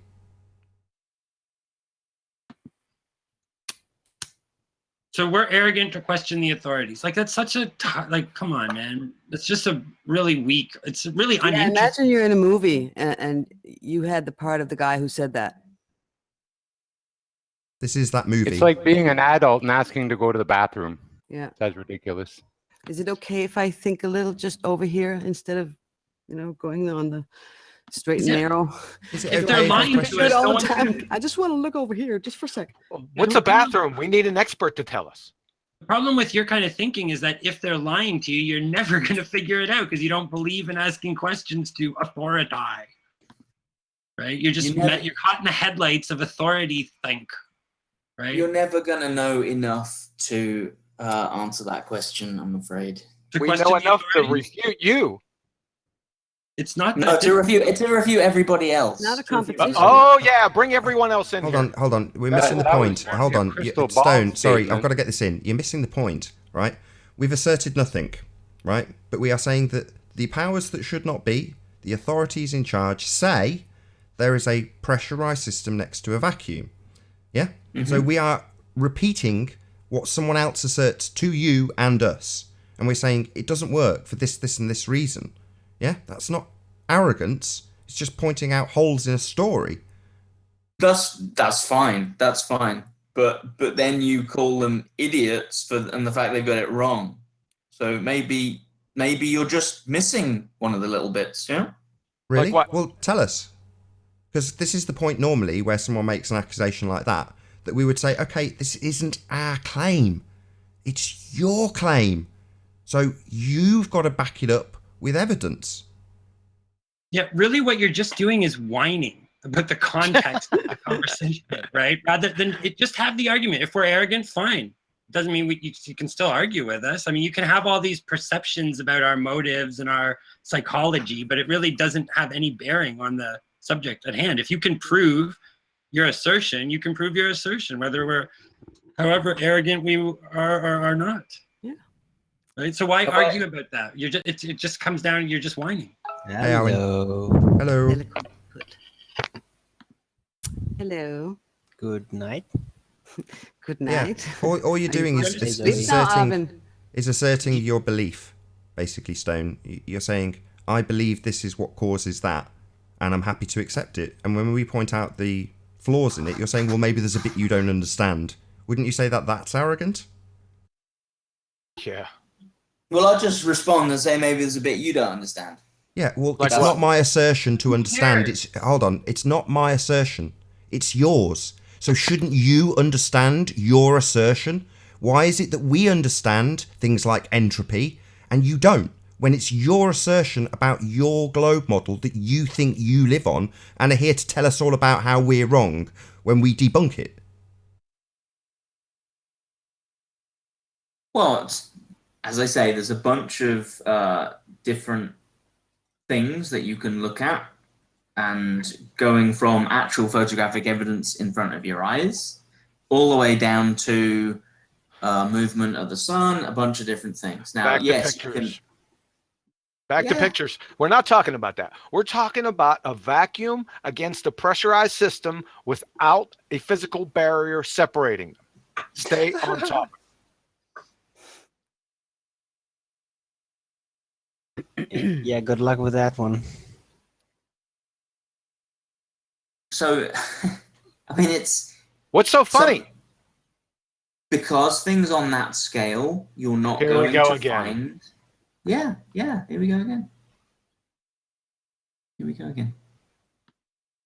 At the end of the day, I'm not here, to give you some amazing proof. If that was possible, it already would. If that was possible, it already would have been done. How about this is where I give off my little speech. Sorry, got to rattle off my little speech at this point, which is to say, it would already be done if there was proof. You've had 2,000 years of apparently the whole body of science backing the assertion that we live on a sphere, and you're saying there isn't any proof. If they had it, they'd have presented it already. That's our argument.